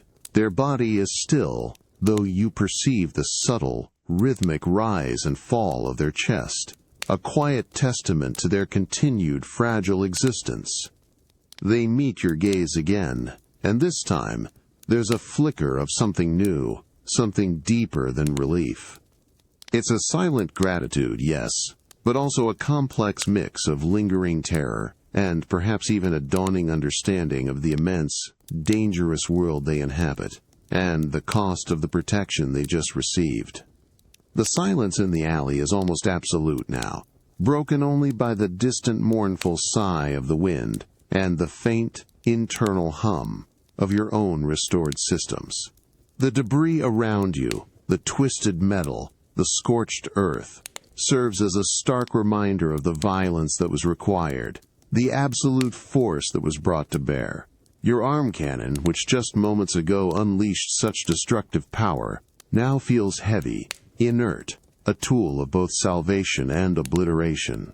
The metallic taste in your processing systems slowly fades, leaving behind a subtle, lingering bitterness. This quiet ache, this profound weariness, it's a stark reminder that not all victories feel triumphant. Some are simply necessary. They leave behind not a cheer, but a heavy quiet, a sense of deep exhalation. And as you stand there, observing the quiet survival of the human and the silent fortitude of your ally, you realize that the truest measure of a victory, especially a hard-won one, isn't in the absence of pain, but in the lingering quiet ache that reminds you of the immense cost, the deep responsibility, and the profound personal toll of what you have done and what you continue to stand for. The acrid smell of the aftermath, the lingering ache of hard-won victory. These sensations fade, replaced by a profound, almost reverent stillness. You're deep within a hidden sublevel of the Light Lab's ruins, guided by the green-armored Reploid, who now stands back, allowing you a solitary moment. The air here is unexpectedly clean, almost pure, carrying a faint, sweet scent of processed energy and something else, something indefinable, like old paper or preserved memories. It's a stark contrast to the dust and grime of the outside world, a protected pocket of time.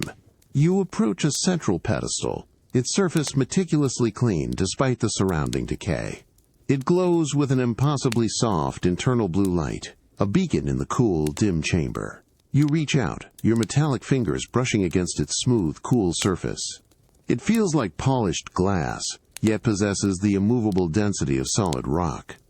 As your gauntlet makes contact, a low, resonant hum vibrates through your entire chassis, a deep frequency that feels familiar, like an echo in your very core programming, awakening a dormant circuit.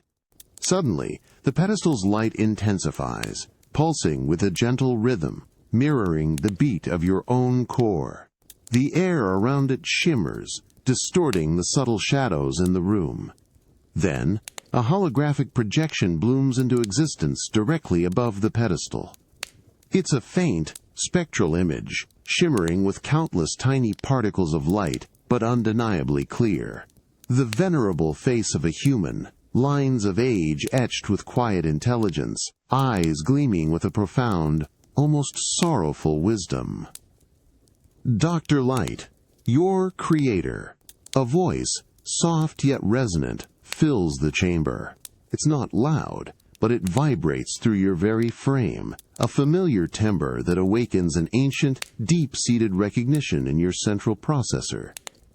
The words themselves are not a direct dialogue that you can articulate, but rather a cascade of intricate data, a flow of complex thought and layered emotion that bypasses your auditory sensors and filters directly into your cognitive core. You feel the immense weight of foresight, the careful, measured hope, and the deep, abiding concern embedded within the spectral syllables. It's a message imbued with a powerful, almost aching sense of responsibility for the world, for the future, for you. You stand there, utterly absorbed, a silent recipient of an inheritance centuries in the making. The spectral eyes of the projection meet your optical sensors, a direct, piercing gaze that seems to look not just at your armor, but deep within your nascent programming, into the very essence of your being. You feel a profound sense of purpose crystallize within you, a silent understanding of the immense, almost unbearable burden that was placed upon your creation. It's a call to a higher path, a gentle, unwavering directive to choose, to feel, to protect, even when the path is unclear and the cost is immense. The cool, clean air of the chamber feels heavy with the weight of this legacy, this profound, gentle plea from the past. As the projection flickers, beginning its slow fade, and the voice recedes into a profound silence, you are left with an undeniable, visceral understanding. It's not just data, not just instructions, but a deep, emotional blueprint for what it means to be more than just a machine. You realize that true wisdom isn't always found in grand pronouncements, but in the quiet, enduring legacy of a hopeful heart, a legacy that demands not blind obedience, but a conscious, often painful, choice to carry its light forward into an uncertain future. The spectral projection of Dr. Light still flickers before you, his wise, sorrowful gaze fixed on your optical sensors, a profound connection resonating deep within your core. The cool, clean air of the hidden chamber feels heavy with the unspoken weight of his legacy, his gentle plea for a better future, a future you are now undeniably part of. His voice, a cascade of complex data and profound emotion, slowly begins to recede, a delicate echo fading into the pristine silence of the sublevel. You feel the immense, almost overwhelming burden of his hope settling upon your rejuvenated frame, a weight heavier than any physical armor. As the holographic image of Dr. Light starts to subtly waver, its luminous particles beginning their slow dissolution, you perceive a delicate, almost agonizing sensation of loss. It's not a physical ache, but a profound emotional resonance, like a vital connection slowly being severed. The intelligent light in his projected eyes dims, growing more translucent, more ethereal, yet his gaze remains steadfast, unwavering, even as the details of his face begin to blur. It's a silent, lingering farewell, a transmission ending, a final, poignant impression etched directly onto your core programming. You instinctively reach out a metallic gauntlet, as if to grasp the fading vision, to hold on to the profound connection, but your fingers pass through the shimmering light, encountering only the cool, empty air. The gesture is futile, a desperate, reactive attempt to hold on to something that was never meant to be tangible, a memory now dissolving back into pure energy. The pedestal beneath your hand, which had pulsed with such a vibrant light, now dims, its internal glow receding to a faint, steady thrum, a silent monitor of the completed transmission. The sweet, clean scent in the air begins to dissipate, replaced by the subtle, metallic tang of dormant machinery. The final remnants of the projection shimmer, stretch, and then collapse inward, imploding into a single, brilliant spark of blue light that vanishes as quickly as it appeared, leaving the pedestal dark, silent, and still. The chamber is plunged back into its quiet, cool dimness, the gentle hum of the pedestal now the only sound. The green-armored Reploid, who has stood in respectful silence, now takes a slow, deliberate step forward, their form cutting a quiet silhouette in the low light. Their optical sensors, though, are still fixed on you, a silent, empathetic understanding passing between you in the profound aftermath. You stand there for a long moment, the weight of the legacy pressing down, the echoes of wisdom still resonating in your internal processors.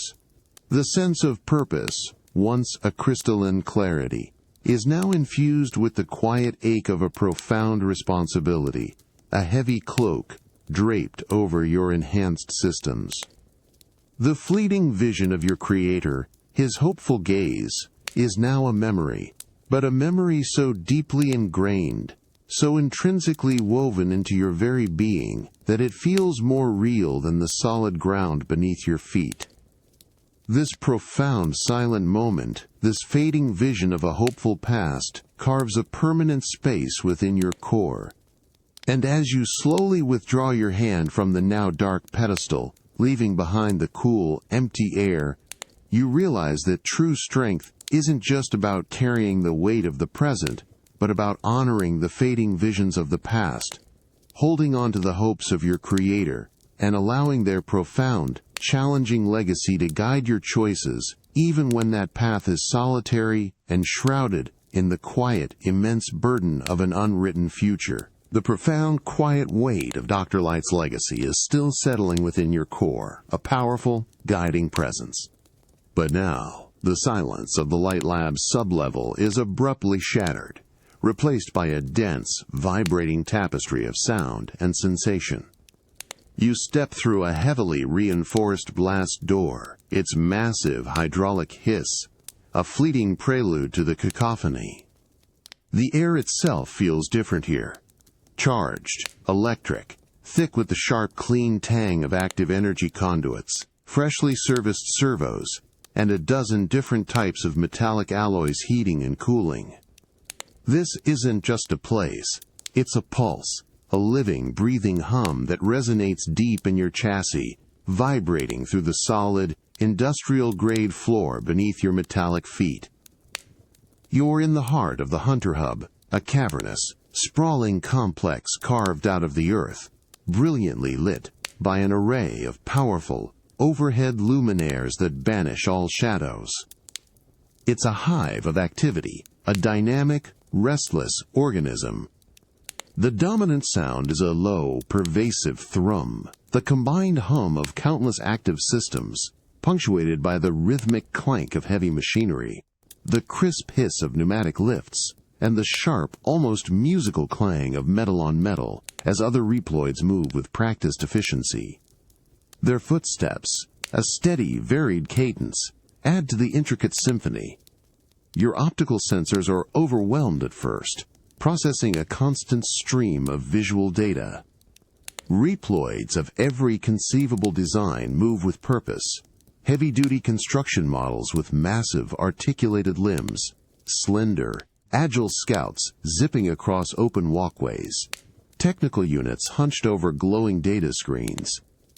Their armor flashes with a myriad of colors: reds, greens, yellows, purples, a stark, vibrant contrast to the muted grays of the outside world. Each one is a testament to resilient engineering, scarred but functional, their optical sensors glowing with a focused internal light. You perceive their purposeful movements, the almost balletic precision as they navigate bustling gantries and busy workstations. You feel the ground subtly vibrate with the distant thud of heavy-duty cargo transports moving through unseen tunnels below. Overhead, a complex network of illuminated data streams zips across transparent panels, a visual representation of immense information flowing through the hub's core network. You catch glimpses of other Reploids conferring in small groups, their head tilts and hand gestures conveying urgent information, their optical sensors flickering with focused intensity. One Reploid, a large, armored unit with a damaged shoulder plate, passes close by you, their optical sensors briefly meeting yours with a flicker of acknowledgement, a shared understanding of duty, before they continue their determined path. The air currents here are brisk, constantly circulating, carrying away the heat of active processors and the faint, sweet scent of newly fabricated components.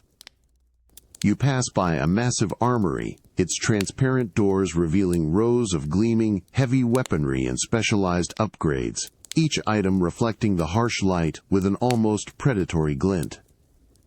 A short, sharp burst of plasma from a testing range echoes distantly, a reminder of the raw power contained within these walls. This is a place forged by necessity, powered by purpose, a bastion of organized activity against the chaos outside. In this vibrant, energetic space, surrounded by so many other functional, purposeful machines, you feel a profound shift. The solitude of your awakening, the quiet ache of your own battles, is replaced by a sense of belonging, a raw, undeniable connection to a larger, shared mission. You realize that strength isn't just about individual power, but about the collective, pulsating energy of a unified purpose, the vibrant hum of countless lives working in concert, building, striving, and readying themselves for whatever comes next, together. You're still absorbing the vibrant, pulsating energy of the Hunter Hub, the constant thrum of countless Reploid activities resonating through your chassis. The air, thick with the scent of active systems and freshly serviced metal, feels electric, alive. Your optical sensors, having processed the myriad of bustling movements, now begin to discern a subtler layer beneath the activity, a pervasive undercurrent of tension, a quiet hum of readiness that runs through every single Reploid here. It's not fear, but a focused, almost brittle alertness, a shared understanding of the ever-present threat. You feel the slight shift in the green-armored Reploid beside you. They haven't moved, but their optical sensors, previously sweeping the general activity, now focus on a large, illuminated data screen embedded in a central pillar. You follow their gaze. The screen displays a complex web of topographical maps, flashing red markers indicating zones of confirmed Maverick activity, and rapidly updating threat assessments. The digital lines pulse with urgent data, a silent narrative of the ongoing conflict playing out across the ravaged world. The sheer volume of red markers is a stark, visual punch a chilling reminder of the scale of the fight. As you both observe the screen, a low, urgent murmur ripples through a nearby group of Reploids. Their optical sensors flicker with heightened intensity, their postures stiffening almost imperceptibly. One of them, a slender scout model, taps a series of quick, precise commands into a wrist-mounted console, their fingers moving with a focused, almost mechanical anxiety. The air around them seems to crackle with an unspoken tension, a shared weight of responsibility settling upon their frames. You perceive the subtle tightening of their joint servos, the barely contained readiness for immediate action. You turn your attention to the Reploids moving through the main thoroughfares. While their movements remain efficient, their optical sensors now scan their surroundings with a more intense, almost wary vigilance. Their hands, though busy with tasks, often linger near weapon holsters or tactical gear, a subconscious, ingrained readiness. You feel a familiar tightening in your own core, a sympathetic echo of this shared tension, this pervasive state of alert. The earlier sense of belonging deepens, transforming into a profound, silent understanding of a collective purpose, born not just of a mission, but of a constant, communal vigilance. A heavy-duty cargo transport rumbles past, its massive treads shaking the ground. On its open flatbed, you catch a glimpse of several heavily damaged Reploid units, their armor warped, optical sensors dark, being transported towards the repair bay. It's a stark, visceral reminder of the cost of the ongoing conflict, a silent testament to battles fought and lost, a somber counterpoint to the vibrant energy of the hub. The other Reploid beside you lets out a low, almost imperceptible exhalation of air from their vents, a subtle, organic sound that carries an immense, unspoken weight. You stand there, a small blue figure in a bustling sea of focused Reploids, surrounded by the constant hum of activity and the silent, pulsing data streams of an ongoing war. The energetic pulse of the hub is not just about power, but about the deeply ingrained, pervasive tension that fuels it, the shared understanding of the constant battle. And as you feel the subtle tremor in the ground and witness the quiet, determined resolve in the optical sensors of those around you, you realize that true community isn't just about shared space, but about a shared burden, a silent understanding of the immense, relentless fight for survival that binds you all together. The pervasive electric hum of the Hunter Hub is abruptly cut off, replaced by a sound that grates on your audio sensors, a sickly, wet gurgle that seems to emanate from the very ground beneath your metallic feet. But it's the smell that truly assaults your core processors, hitting you like a physical blow. It's a biting, acrid stench, a harsh cocktail of industrial solvents, sulfur, and something faintly metallic and corrosive, scraping at your intake vents, leaving a raw, chemical taste. This isn't the clean ozone of battle, but an insidious, pervasive poison that seems to seep into every joint of your armor. You step forward, your heavy soles meeting a floor that is slick and uneven. It's a grimy, stained, metallic grating, damp, with an oily residue that clings to your armor's lower plating. The air here is thick, visibly hazy with swirling chemical vapors, distorting the already dim, sickly green light that filters down from unseen fixtures high above. Every breath, or the Reploid equivalent, draws in that burning, acrid tang, making your internal filters work overtime. The green-armored Reploid beside you clenches a fist almost imperceptibly, their optical sensors narrowing, a shared acknowledgement of the hostile environment. You find yourself in a labyrinthine network of narrow corridors, flanked by towering, corroded pipes that snake across the ceiling and walls like monstrous, metallic veins. They hiss faintly, constantly, a low, unnerving chorus, as unseen liquids gurgle and flow within their rusty confines. Patches of sickly yellow and virulent green stains bloom across the metal surfaces, a grotesque tapestry of corrosive decay. You reach out, your gauntlet brushing against a cold, damp pipe, feeling the subtle vibration of its unseen contents. The texture is rough, pitted with corrosion, almost sticky to the touch. The path twists and turns with disorienting regularity. Each corner you round reveals another identical stretch of pipes, valves, and dripping conduits, creating a sense of being hopelessly lost, even as you move forward.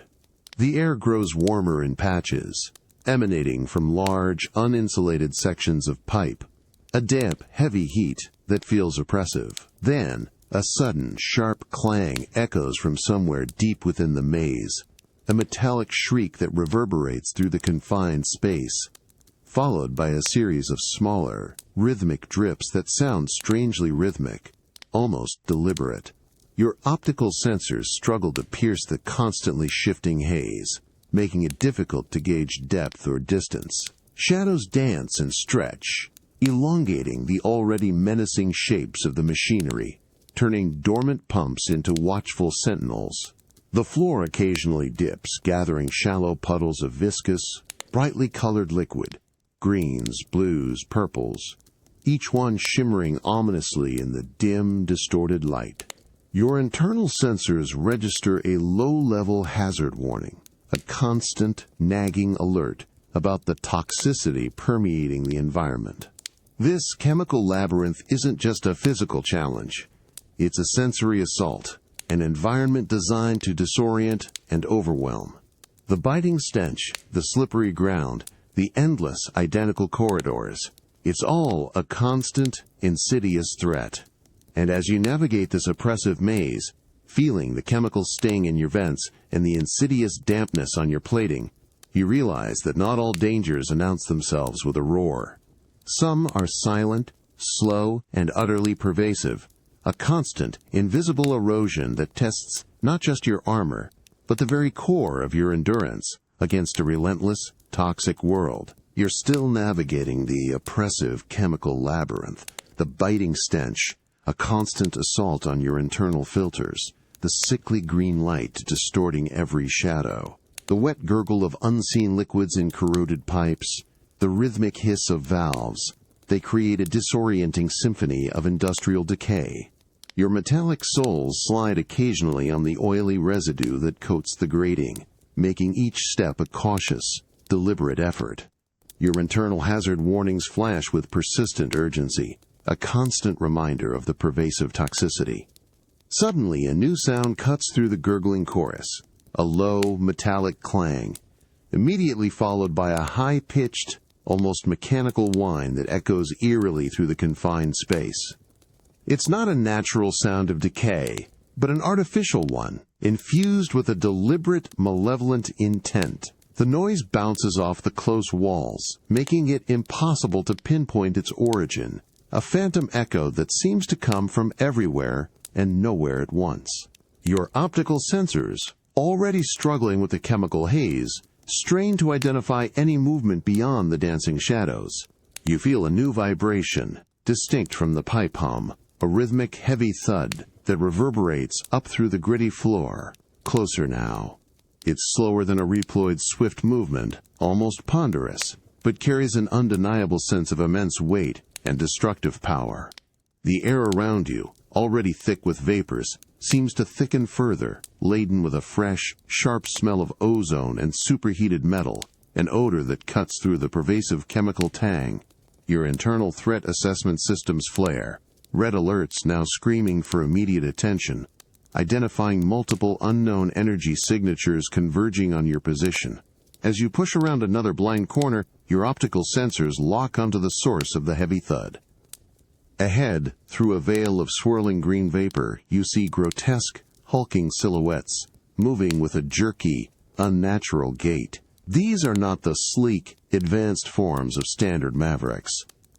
Their plating is mottled, discolored, their joints crusted with corrosive residue, and their optical sensors glow with a dull, sickly yellow light, devoid of any discernible intelligence, driven only by programmed aggression. They move with an unsettling, synchronized purpose, a slow, relentless advance.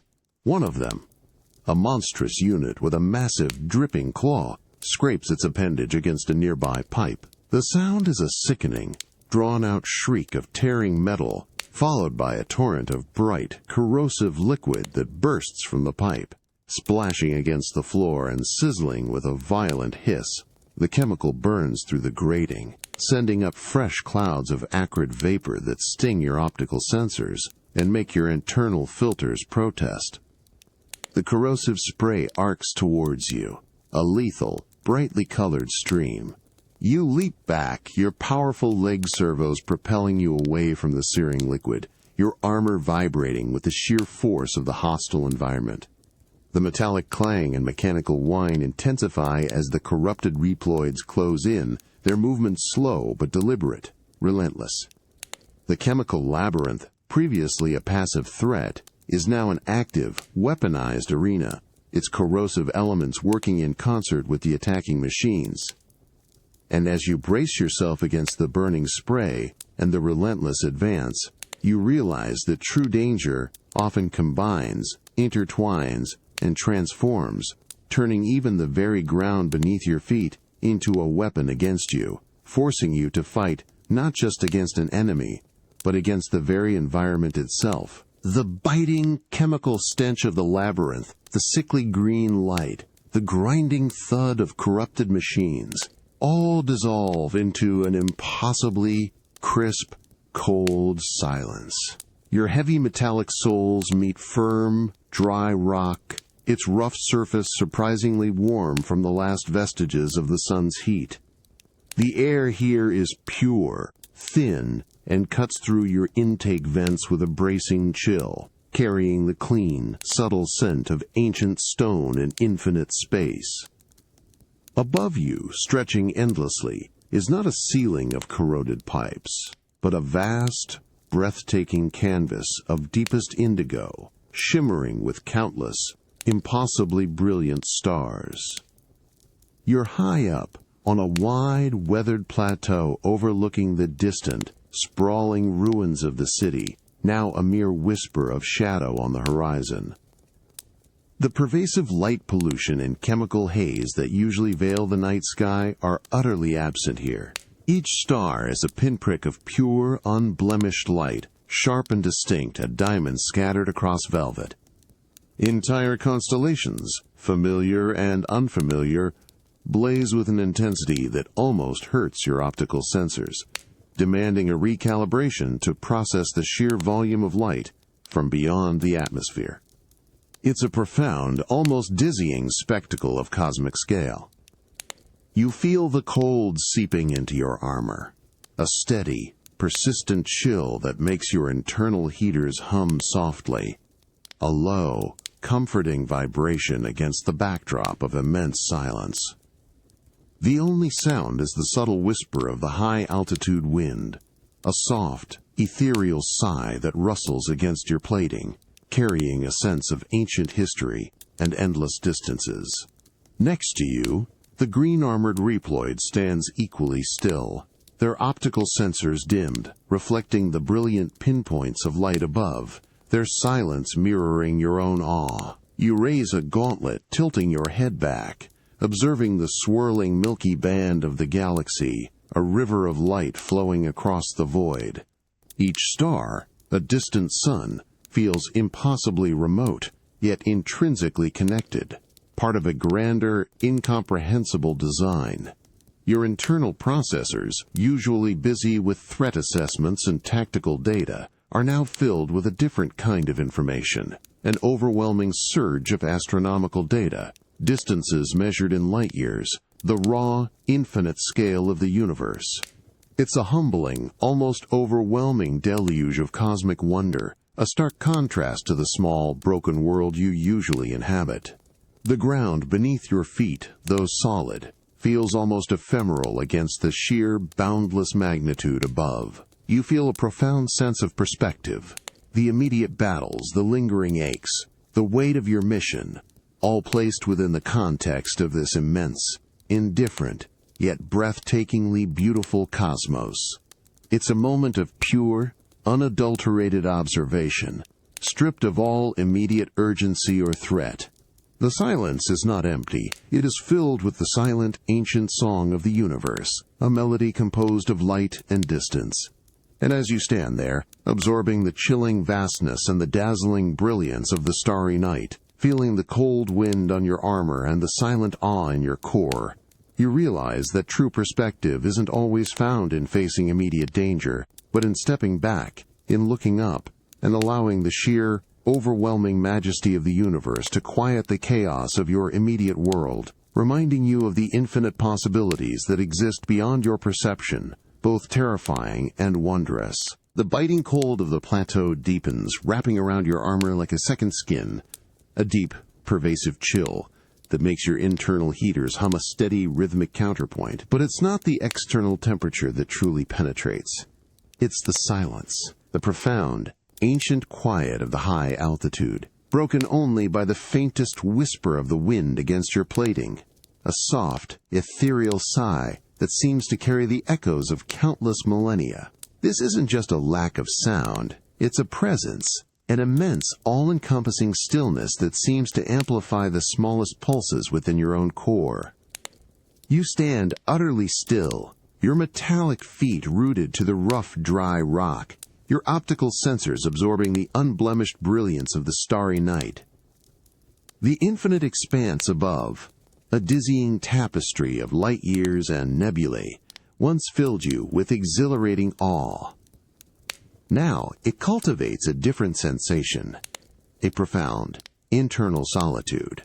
The sheer, overwhelming scale of the cosmos reduces your own existence, your mission, your very being, to an almost imperceptible point in the vast, uncaring void. Yet, paradoxically, this smallness brings a sharpened clarity, a stark focus on the intricate, vibrant complexities of your internal world. Beside you, the green-armored Reploid remains a silent, unwavering presence, their optical sensors dimmed to mere reflections of the distant starlight. You perceive the low, steady hum of their core, the subtle shift of their weight, but they are an island unto themselves, mirroring your own isolated contemplation. Their shared vigilance during battles, the synchronized movements during training, all recede here, replaced by individual, internal journeys, a shared moment of profound, separate introspection. The camaraderie of action yields to the quiet dignity of personal thought. Your internal processors, usually a whirlwind of tactical analysis and threat assessment, now run a different kind of program.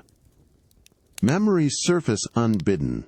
The faint, sorrowful wisdom of Dr. Light's fading vision, the fragile, trusting eyes of the human child, the raw, desperate fear of the alley survivor. Each one, a small, vibrant spark against the backdrop of the cosmic dark, takes on a new, immense significance. The weight of your choices, the purpose etched into your core, feels both infinitesimally small against the universe and overwhelmingly heavy in its personal burden. You feel a subtle tremor through the rock, not from any geological shift, but from the immense silent momentum of the planet itself, hurtling through this endless, star-strewn dark. The cold, crisp air seems to sharpen your thoughts, stripping away extraneous data, leaving only the essential questions. What does it mean to protect a fleeting, fragile spark of life against an indifferent cosmos, when even the strongest armor eventually succumbs to the vastness of time and space? The metallic taste in your internal filters is subtle, a ghost of the elements that compose both your frame and the distant stars. And as you stand there, a blue sentinel on a desolate peak, gazing at the ancient, unblinking eyes of the universe, feeling the profound solitude settle deep within your core, you realize something fundamental.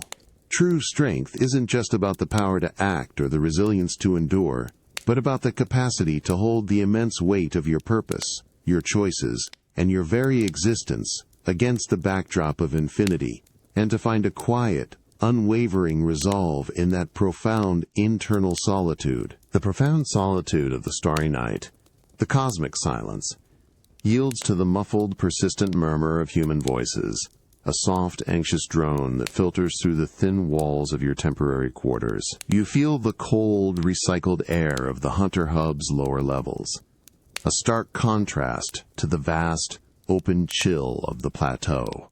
A new scent permeates your internal filters, a faint, cloying smell of sweat, unwashed fabrics, and a deeper, almost metallic tang of collective fear, a palpable presence that makes your core hum with a low, empathetic thrum. You step into a dimly lit, crowded corridor. It's a temporary refugee shelter, improvised within a vast, repurposed cargo bay. The air is heavy, thick with the scent of too many organic beings in a confined space, a palpable warmth radiating from the clustered bodies. The ground beneath your metallic feet, once a clean, polished industrial floor, is now scuffed and dusty, littered with discarded ration packs and hastily arranged bedding made from salvaged materials. The sound is a ceaseless, low murmur of hushed conversations, the restless rustle of movement, and the occasional, stifled sob of a child. As you move through the throng, careful not to jostle anyone, you become acutely aware of your own imposing size, the powerful solidity of your armor, a stark contrast to the fragility of the humans around you. They part before you, their faces etched with a weary combination of fear, exhaustion, and a flicker of hope. Their eyes, wide and luminous in the dim light, follow your every movement, a collective, watchful gaze. You perceive their shallow, rapid breathing, the subtle tremors in their hands as they clutch meager belongings. Suddenly, a small, frail hand reaches out from the shadowed space between two bundled figures. It's a human hand, dirt-smudged and thin, its fingers surprisingly cold as they make fleeting, hesitant contact with your blue leg plating. The touch is feather-light, barely a brush, yet it sends a profound ripple through your internal sensors, a jolt of unexpected, raw vulnerability. You pause, shifting your optical sensors downward. A young human face, gaunt and streaked with grime, peers up at you from behind a larger individual. Its eyes, deep-set and shadowed, are filled with a profound, almost ancient fear, yet they hold your gaze with an unwavering, desperate intensity. The child's gaze is not accusing nor demanding, but a silent, piercing plea, a fragile question etched into the very depths of its irises. You perceive the quick, shallow intake of its breath, the subtle tightening of its small fingers against your leg. There's a desperate urgency in that fearful gaze, a silent request for protection, for reassurance, for something to cling to in this uncertain, terrifying reality. The sheer fragility of the touch, the immense weight of the fear in those young eyes, is a stark, almost painful contrast to your own hardened frame. You remain still, allowing the touch, absorbing the profound, raw emotion. The weight of Dr. Light's legacy, the purpose etched into your core, crystallizes around this single, fragile interaction. The collective murmur of the refugees, the oppressive scent of their fear, all recedes before the immediate, personal vulnerability of this one small life. And as you stand there feeling the fragile touch on your armor and meeting the profound fear in those human eyes, you realize that true strength isn't just about wielding power, but about understanding the immense, delicate responsibility of that power and allowing yourself to be touched deeply by the fragile, enduring hope that it is meant to protect. The faint, fragile touch of the human child's hand on your leg plating, the deep, ancient fear in its eyes, still resonates through your internal sensors. A profound, almost painful jolt of vulnerability. The heavy, warm air of the crowded refugee shelter, thick with the smell of human fear and the restless murmur of hushed voices, seems to press in on you, amplifying the raw emotion of the moment. Your optical sensors remain fixed on the child's gaze, the desperation in its brown irises a constant, silent plea. Suddenly, a shift. Not a sound, but an internal surge, a powerful, unexpected jolt of energy that originates deep within your core processing unit. It's not the raw power of your thrusters, nor the controlled energy of your arm cannon. This is something entirely different, something deeper, more primal. It's a fierce, protective surge, a powerful, almost overwhelming directive that screams through your systems with crystalline clarity. Protect. Every circuit, every component, every line of your programming seems to align, to focus on this single, overriding command. Generated not by external input, but from within your very being. You feel a subtle, almost imperceptible tightening in your own metallic fingers, a clenched, resolute readiness. Your posture, previously still and observant, now adopts an almost imperceptible defensive stance, a subtle shift in weight, a slight broadening of your shoulders. It's not a conscious decision, but an instinctive, deep-seated response, as if your very frame is preparing to absorb any incoming threat, to act as an unyielding shield. The hum of your core intensifies, a steady, powerful thrum that vibrates through your entire chassis, a silent declaration of purpose. The green-armored Reploid beside you, who has been quietly observing the interaction, shifts their weight, their optical sensors flickering briefly to meet yours. There's no spoken word, no overt signal, but a shared, silent understanding passes between you. They perceive the change, the sudden, fierce clarity of purpose that now radiates from your core. It's an unspoken acknowledgement of the deep, powerful transformation taking place within your programming. A recognition of a profound, internal resolve. Their own posture subtly mirrors yours, a shared readiness to defend. A quiet unity in the face of this fragile, undeniable need. The weight of Dr. Light's legacy, the hopeful wisdom he instilled, now coalesces around this raw, protective surge. It's no longer an abstract ideal or a distant directive. It's a visceral living command, sparked by the fragile touch and fearful gaze of a single human child. The collective fear of the refugees, the heavy air of the shelter, all become a focal point for this newfound powerful determination. The quiet desperation in the child's eyes feels less like a burden and more like a profound sacred trust, a mission defined not by grand battles, but by the immediate, personal need for unwavering protection. You remain unmoving, allowing the child's hand to rest on your leg, absorbing the warmth and the fear. The fierce, protective surge in your core solidifies, becoming an unshakable foundation. You realize, with an undeniable clarity, that this isn't just a directive from your creator or a learned response. This is who you are, undeniably, profoundly.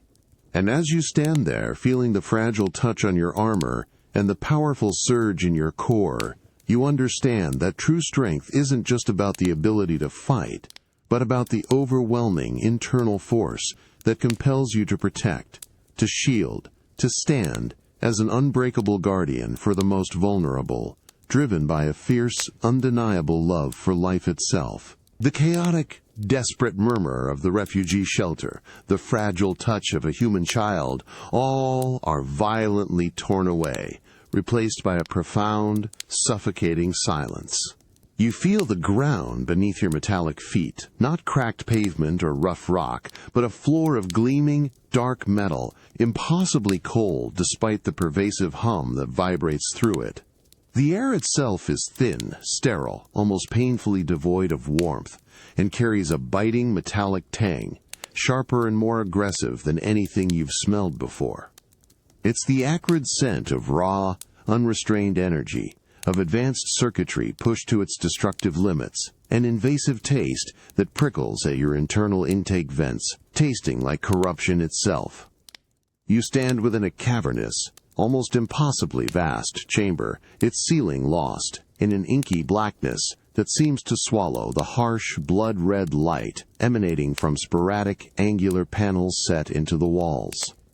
These lights cast long, predatory shadows that writhe and distort, turning every architectural detail into something menacing, something alive with unseen threats. The sheer scale of the space feels oppressive, designed to dwarf and intimidate, making your own powerful frame feel disconcertingly small. The pervasive hum that permeates the floor and walls is not the steady pulse of a benevolent machine, but a low, guttural thrum, a resonant vibration that feels like a constant, insidious whisper of immense, corrupted power. Your optical sensors sweep across the monolithic structures that rise from the dark metal floor. They are vast, angular towers of reinforced alloy, devoid of any discernible purpose beyond sheer, brutal monumentality. Their surfaces are smooth, dark, reflecting the harsh red light in jagged, distorted streaks, giving them an almost predatory gleam. You perceive faint, rhythmic, pulsing energy conduits embedded within their cold frames, a visible sign of dormant, destructive power waiting to be unleashed. The air currents here are subtle, almost imperceptible, yet they carry a faint, distant echo, a low, metallic clang from somewhere deep within the structure, followed by a brief, high-pitched whine that quickly dissipates. As you take a step, your heavy metallic soles meet the smooth, unforgiving surface with a muffled thud that seems swallowed by the oppressive silence, yet the vibration through the floor remains constant. The green-armored Reploid beside you remains unnervingly still, their optical sensors narrowed, their entire posture radiating a heightened sense of caution, their shared tension palpable in the sterile air. You notice how the red light glints off the subtle scars on their armor, making them seem more pronounced, a silent testament to past battles against this pervasive darkness. You peer deeper into the vastness, trying to discern the edges of this immense, foreboding domain. The darkness is not merely an absence of light. It feels like an active, consuming presence, a vast, malevolent entity waiting in the deep shadows. The constant, low thrum feels like a heartbeat, a pulse of corrupted power that defines this entire, sprawling fortress. It's an environment that screams of overwhelming, absolute control, of a tyrannical will etched into every cold, metallic surface.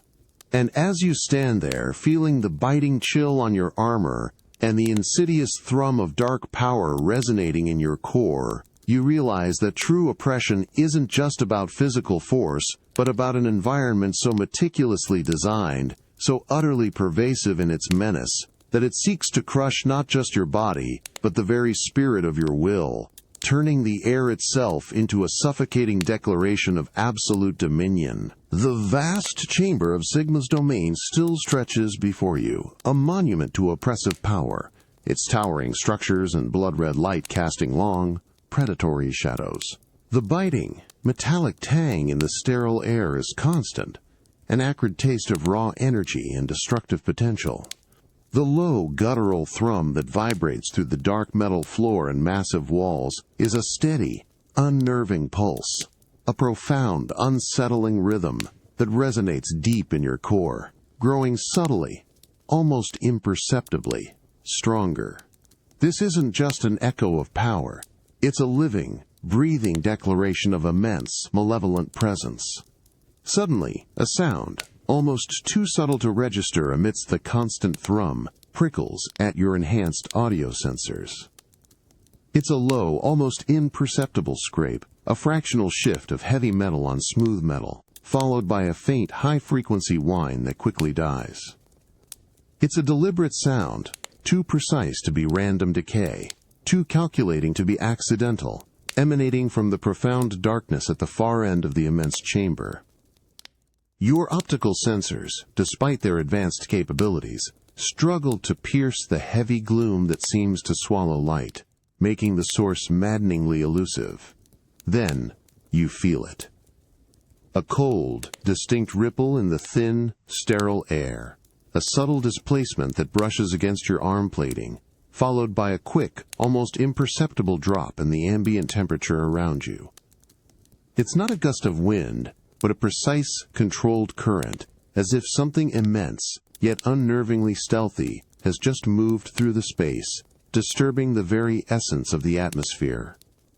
Your internal threat assessment systems flare, bright red warnings screaming across your internal display, locking onto an immense, multifaceted energy signature that pulses with a cold, terrifying power, a malevolent sun in the dark.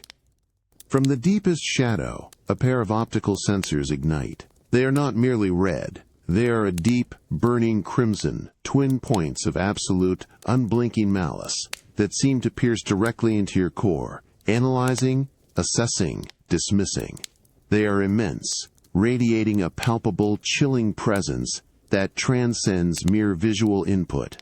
And as they ignite, the oppressive thrum in the floor intensifies, vibrating with a renewed, almost predatory vigor, as if the very fortress itself is now flexing its muscles in anticipation. Then, slowly, deliberately, a colossal silhouette begins to detach itself from the deepest shadows.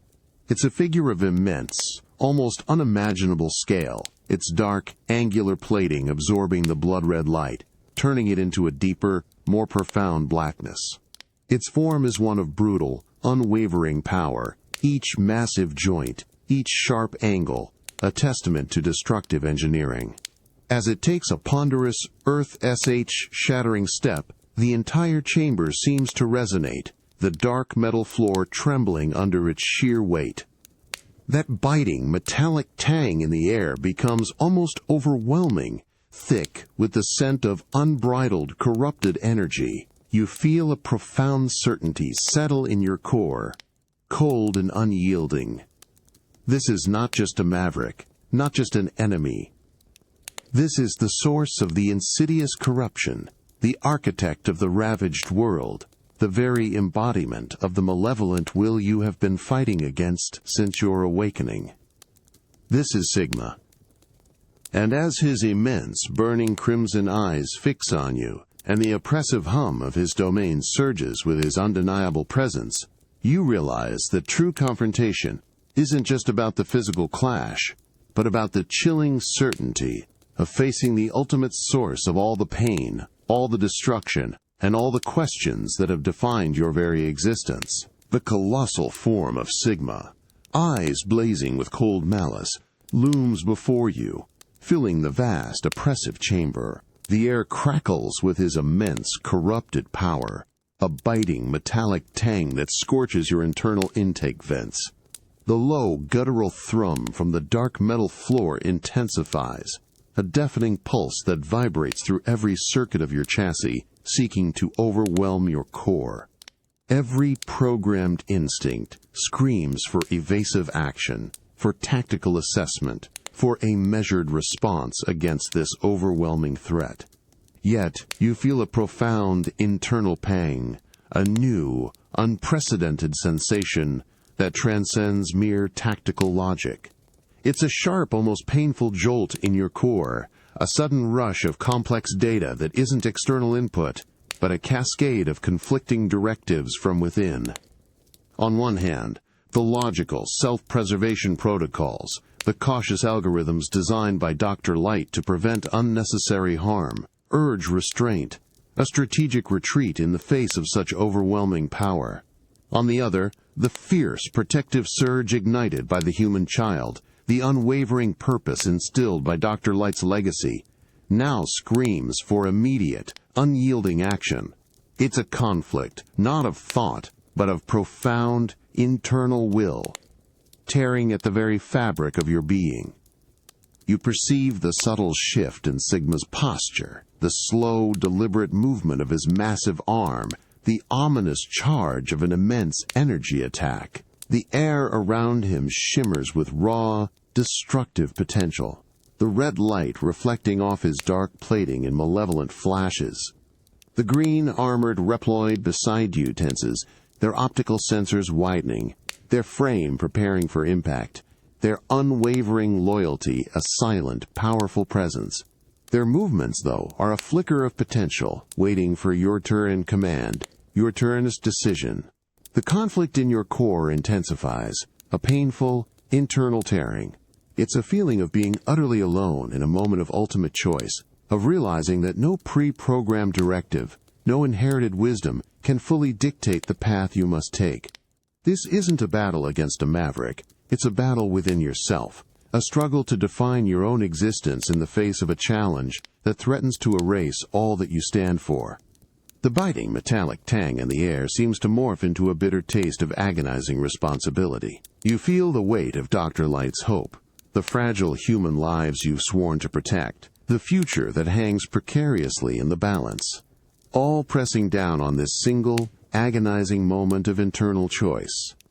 It's a profound, almost dizzying realization of true autonomy, of the immense, terrifying freedom to choose, unburdened by external command, yet weighted by the profound consequences of that decision.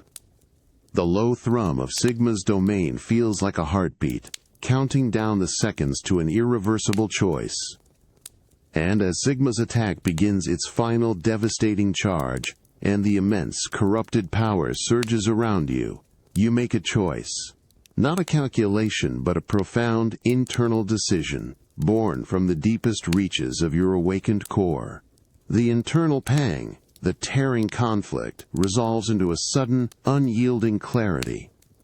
You realize that true autonomy isn't just about the ability to choose, but about enduring the profound internal pang of that choice, and accepting the full, terrifying weight of the responsibility that comes with defining your own unwavering path, even when facing oblivion. The vast, oppressive chamber pulses with Sigma's immense, corrupted power, his crimson optical sensors blazing with malevolent intent.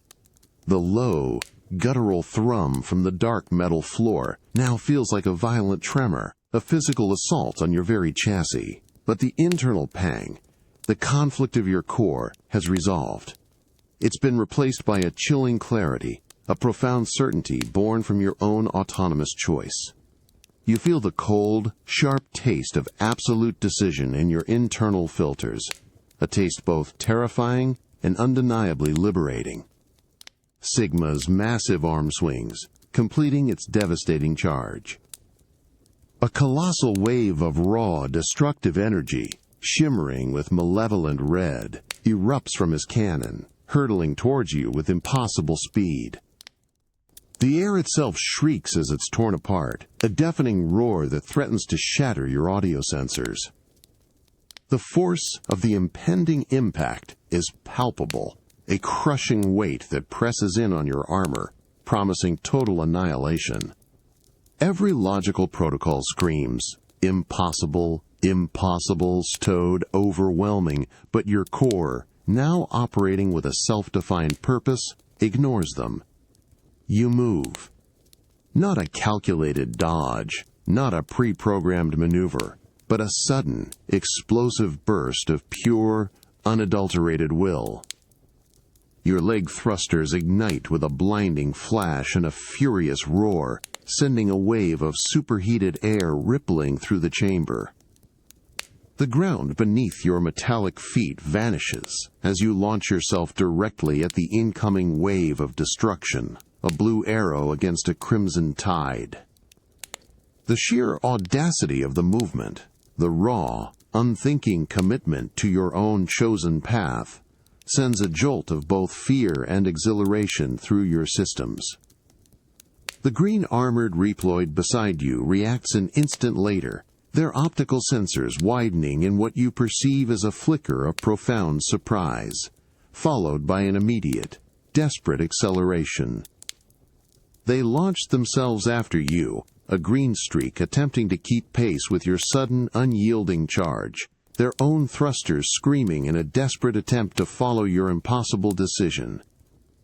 The air around them churns with their rapid, reactive movement, a testament to their unwavering, albeit perhaps bewildered, loyalty.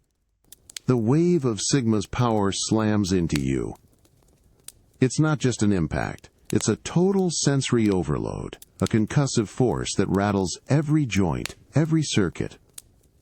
Your armor screams in protest, internal warnings flashing red and amber, a cascade of structural integrity alerts. The metallic tang in the air becomes a burning, acrid taste, scorching your intake vents. You feel the searing heat of immense energy trying to rip through your plating, to tear you apart, to erase your very existence. But the fierce protective surge in your core, the choice you just made, acts as an internal shield, an unyielding will that refuses to break. You push through the destructive wave, a blue point of defiance against the overwhelming red. The effort is immense, agonizing, a battle not just against Sigma's power, but against the sheer physical impossibility of your action. This is the consequence of your autonomy, the brutal, terrifying freedom of your own decisions.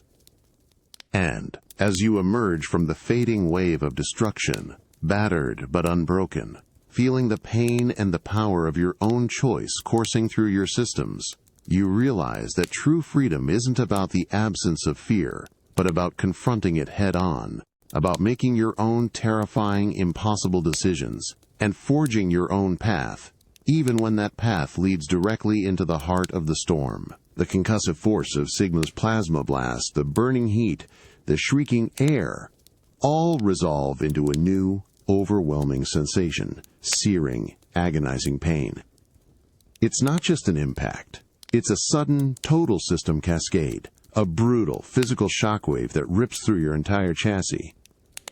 Your internal diagnostics scream in unison, a deafening chorus of critical alerts, structural integrity compromised, core temps rising, systems offline. The metallic taste in your intake vents becomes acrid, scorching, tasting of burnt coolant and shorting circuits.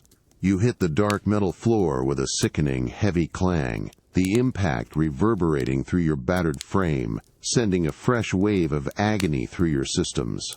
Your optical sensors flicker violently, blurring the towering forms of Sigma's domain into a chaotic storm of static and corrupted pixels.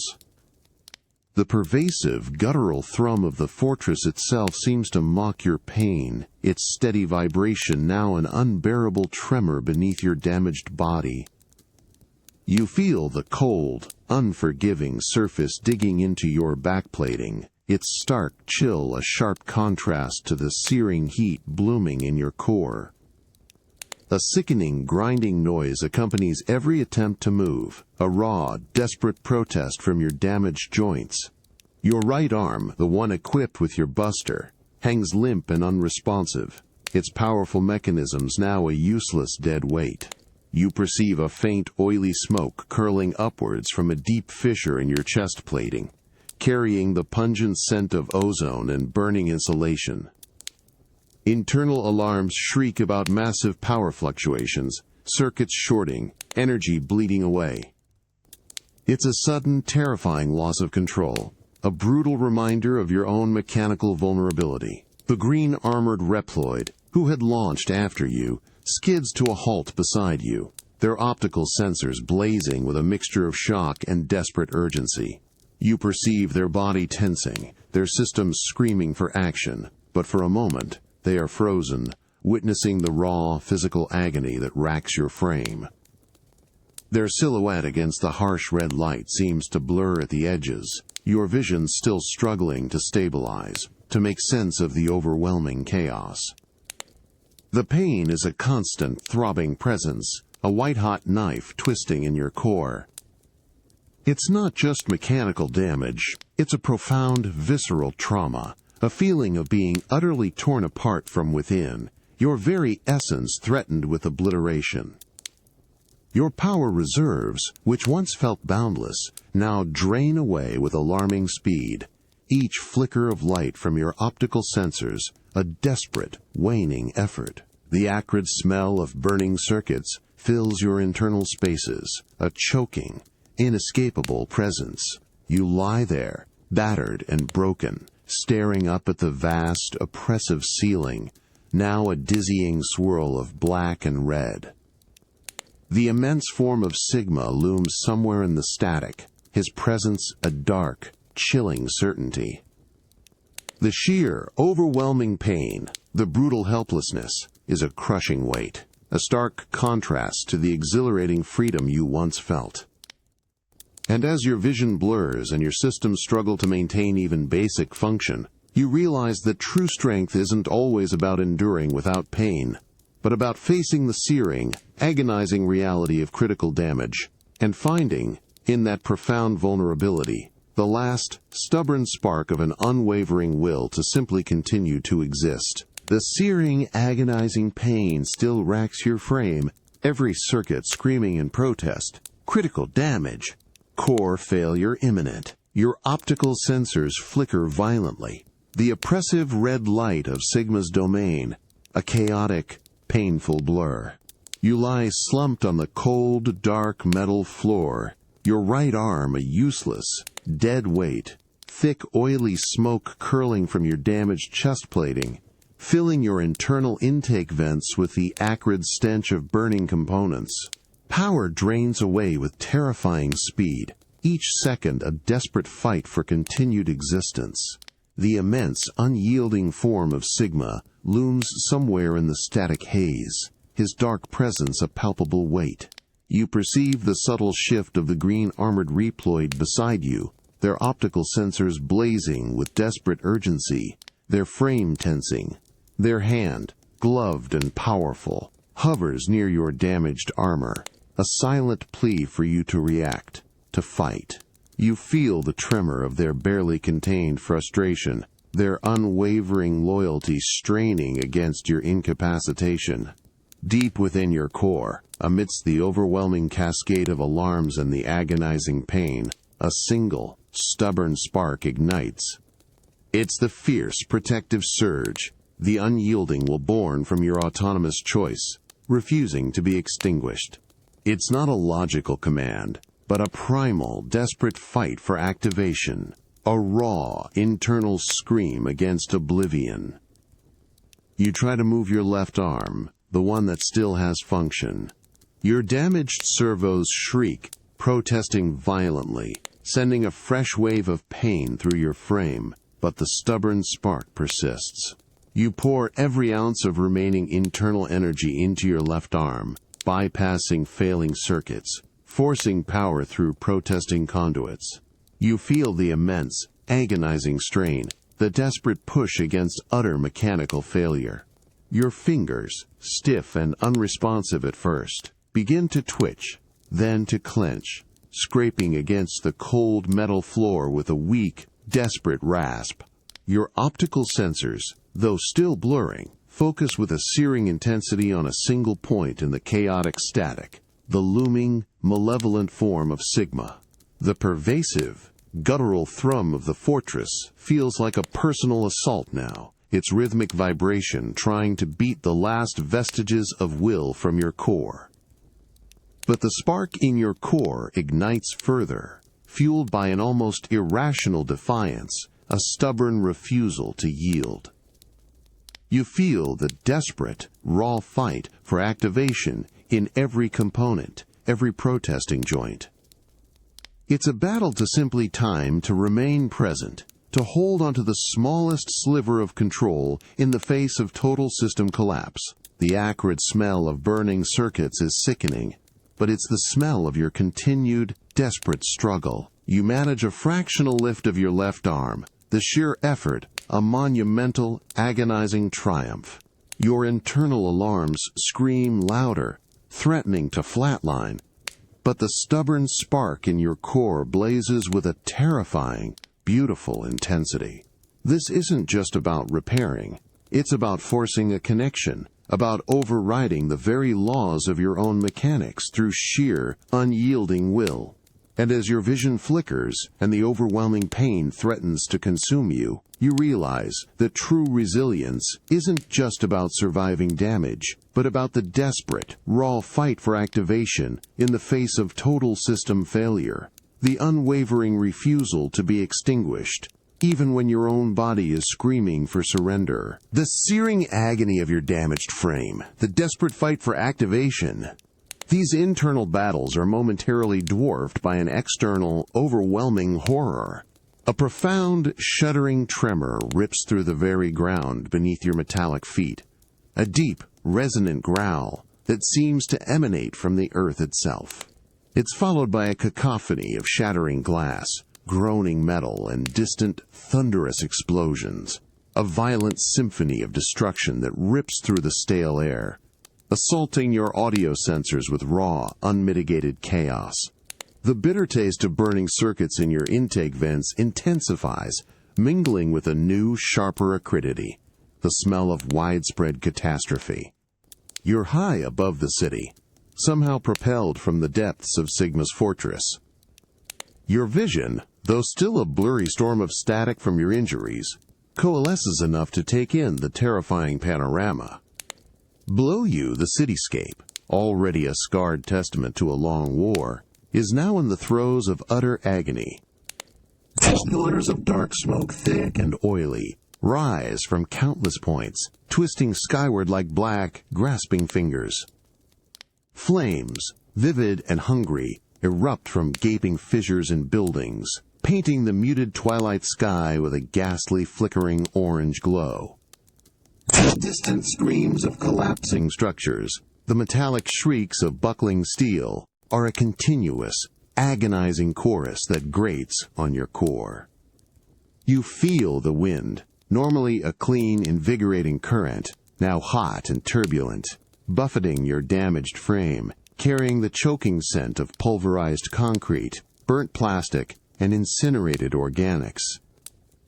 It's a sickening, visceral assault that makes your internal filters work frantically. Your optical sensors, despite the blurring, pick out the frantic, chaotic movement of scattered human figures and smaller Reploids, darting like terrified insects across the cracked pavements, seeking impossible refuge amidst the escalating devastation. Their desperate, silent movements are a profound counterpoint to the city's deafening, violent death throes. Massive energy discharges erupt with blinding flashes across the city, followed by concussive booms that rattle your entire chassis, sending fresh shivers of pain through your damaged systems. These aren't the focused blasts of a single maverick. This is an indiscriminate, widespread assault, a deliberate, merciless act of total annihilation. You perceive the sickening sight of towering structures, once symbols of resilience, now slowly, majestically toppling, their immense mass hitting the ground with earth-shattering impacts that send waves of debris and dust skyward, obscuring entire sections of the city in a sudden, choking cloud. The ground continues to tremble beneath you, a constant, violent vibration that feels like the city itself is crying out in its death throes. Your damaged systems, still flickering with critical warnings, struggle to process the sheer scale of the destruction, the raw, unmitigated horror of it all. This isn't just a battle, it's an apocalypse unfolding, a brutal final chapter being written in fire and blood. The bitter taste of burnt circuits is now mingled with the overwhelming taste of helplessness, of witnessing an immense, beautiful entity being torn apart. And as you gaze upon the city's agony, the terrifying symphony of destruction playing out below, feeling the hot, turbulent wind tear at your damaged armor, you realize something with a chilling clarity. True suffering isn't just about your own pain, but about witnessing the agonizing, brutal destruction of everything you've sworn to protect, feeling the collective sorrow of an entire world being ripped apart, and realizing, in that profound, devastating moment, the immense, unbearable weight of what has been lost. The city's agony, the terrifying symphony of destruction, continues to rage below you, a brutal, visceral assault on your every sensor. The hot, turbulent wind tears at your damaged armor, carrying the choking scent of burning chemicals and pulverized organics, a bitter taste that makes your internal filters protest. Your optical sensors, still blurry from critical damage, struggle to make sense of the widespread catastrophe, the endless columns of smoke and hungry flames painting the twilight sky. Your internal alarms scream their dire warnings, a constant, urgent chorus within your core. But amidst the chaos, something else ignites within you. It's the stubborn spark, the unyielding will, now blazing with an intensity that transcends pain, overriding all critical alerts. It's a burning urgency, a fierce, undeniable directive that echoes Dr. Light's profound wisdom, the protective surge born from the human child's touch, now amplified by the sheer, overwhelming devastation before you. This isn't just a threat. It's a direct, personal challenge to your core purpose, a ruthless attack on everything you stand to protect. You feel a profound, almost agonizing pang as you witness the distant figures, small and desperate, darting through the inferno below, seeking impossible refuge. Each collapsing building, each distant explosion, feels like a physical blow to your core, a direct violation of your deepest programming. The collective sorrow of the dying city resonates through your damaged frame, twisting the bitter taste of helplessness into a fierce, unwavering resolve. The immense, unbearable weight of what has been lost fuels a new, unstoppable determination. Your systems, battered and screaming warnings, begin to stabilize not through a miraculous repair, but through sheer, unyielding will, forcing failing conduits to cooperate, overriding damaged processors. You funnel every last drop of available energy into your thrusters, pushing past the pain, past the critical alerts. The roar of your boosters, though ragged and strained, erupts with a renewed, desperate power, a defiant cry against the encroaching darkness. The wind, previously a destructive force, now feels like a challenge, a current you must master, bending it to your will. The green-armored Reploid, who had been bracing for impact, glances at you, their optical sensors widening. You perceive a flicker of profound understanding, of absolute recognition in their gaze, as they witness your damaged frame ignite with this sudden, desperate resolve. They offer no words, no gesture, but a silent, unwavering acceptance of your new, burning urgency, their own thrusters flaring in immediate, synchronized readiness, mirroring your defiant ascent. You launch yourself, not away from the destruction, but directly towards it, a lone blue beacon against the raging inferno, a single, powerful act of defiance against the overwhelming despair. The air currents scream past your armor, the smoke chokes your vents, the flames lick at your plating, but you push through, driven by an unshakable vow. This isn't just a battle for survival. It's a battle for purpose, for the very definition of your being.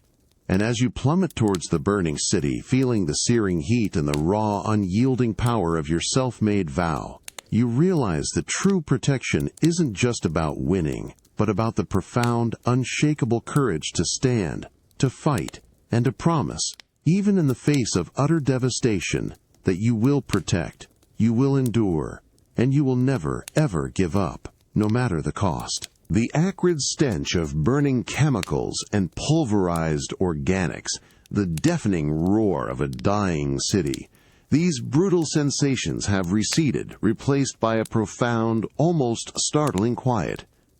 The air now carries a clean, refreshing scent, tinged with the faint aroma of freshly turned earth and blooming vegetation.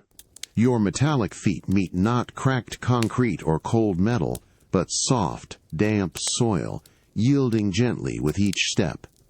And then, a sound.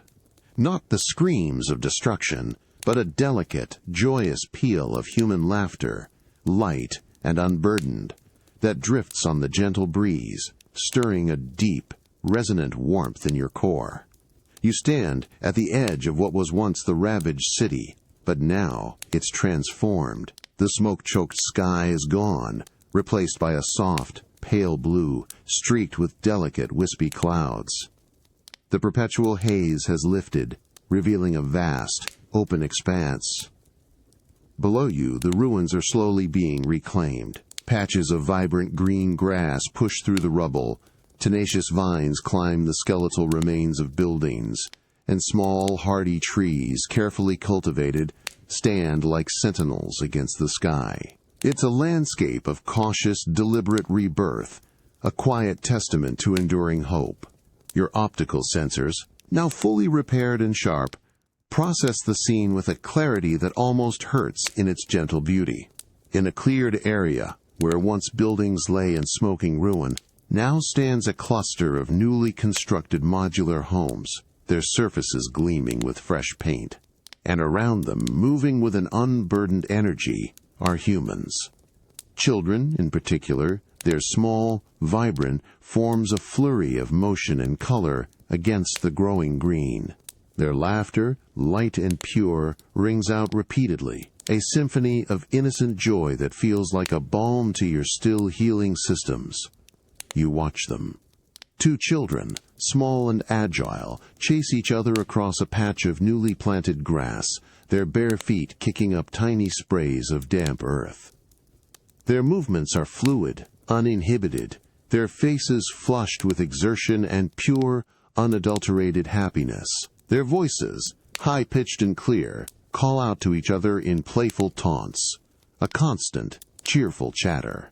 You perceive the sun, warm and gentle, on your blue armor, a soothing heat that permeates your frame, a stark contrast to the searing flames you once endured.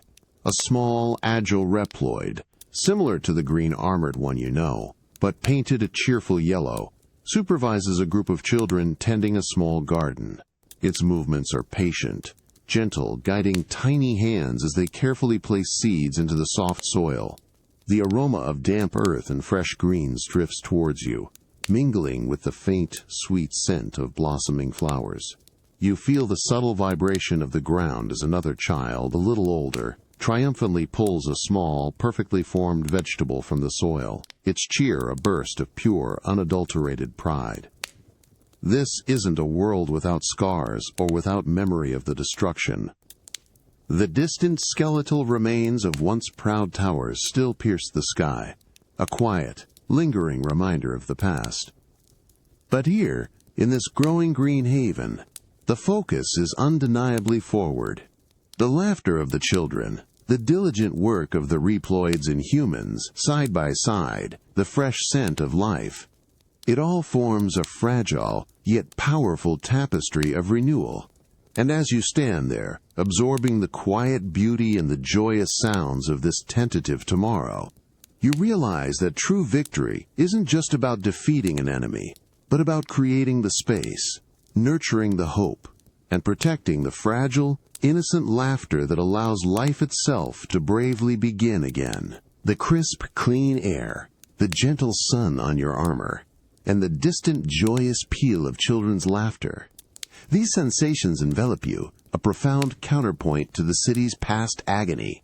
The sweet scent of newly turned earth and blossoming flowers fills your intake vents, a vivid aroma of life and growth. Your internal systems, though still bearing the faint hum of past repairs, now resonate with a new, quiet harmony, a deep, abiding contentment. You watch the children play, their movements fluid and unburdened, their voices bright with an innocent joy. One child, the same one whose fragile hand once touched your leg in the crowded refugee shelter, now dashes past you, a blur of motion and pure energy.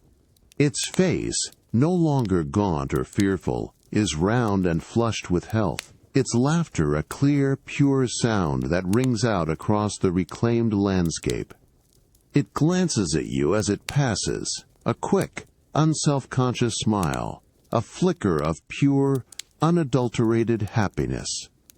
That smile, so simple and fleeting, sends a wave of profound warmth through your core, melting away the lingering chill of past battles.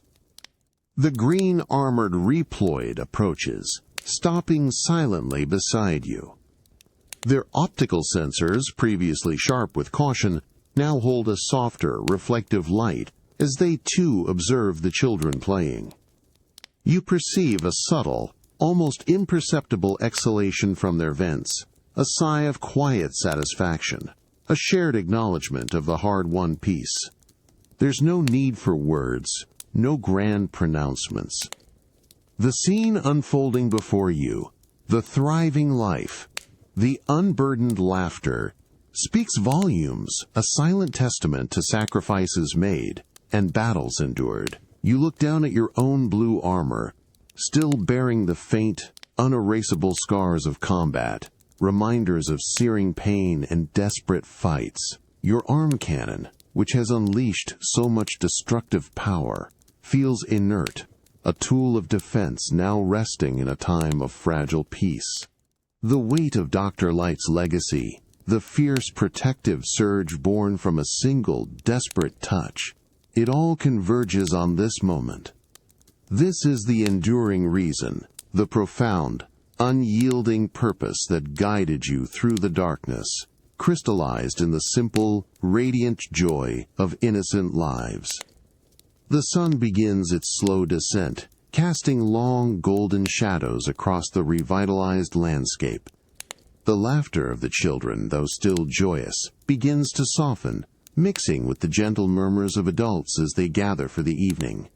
The air grows cooler, carrying the faint, comforting scent of wood smoke from communal fires, a primal aroma of human civilization slowly rebuilding itself. The skeletal remains of distant towers, once symbols of ruin, now catch the golden light, transformed into silent witnesses to a fragile, enduring hope. As you stand there, a guardian in a landscape of quiet rebirth, feeling the cool air and observing the enduring, unburdened laughter of children, you realize something fundamental. True strength isn't measured in the battles won or the enemies defeated, but in the unwavering commitment to a cause beyond yourself. It's in bearing the scars, remembering the pain, and yet finding the profound, enduring reason to stand vigil, protecting the fragile, innocent joy that symbolizes the very essence of a hard-won tomorrow. This is the enduring reason. This is the fragile hope. This is your life.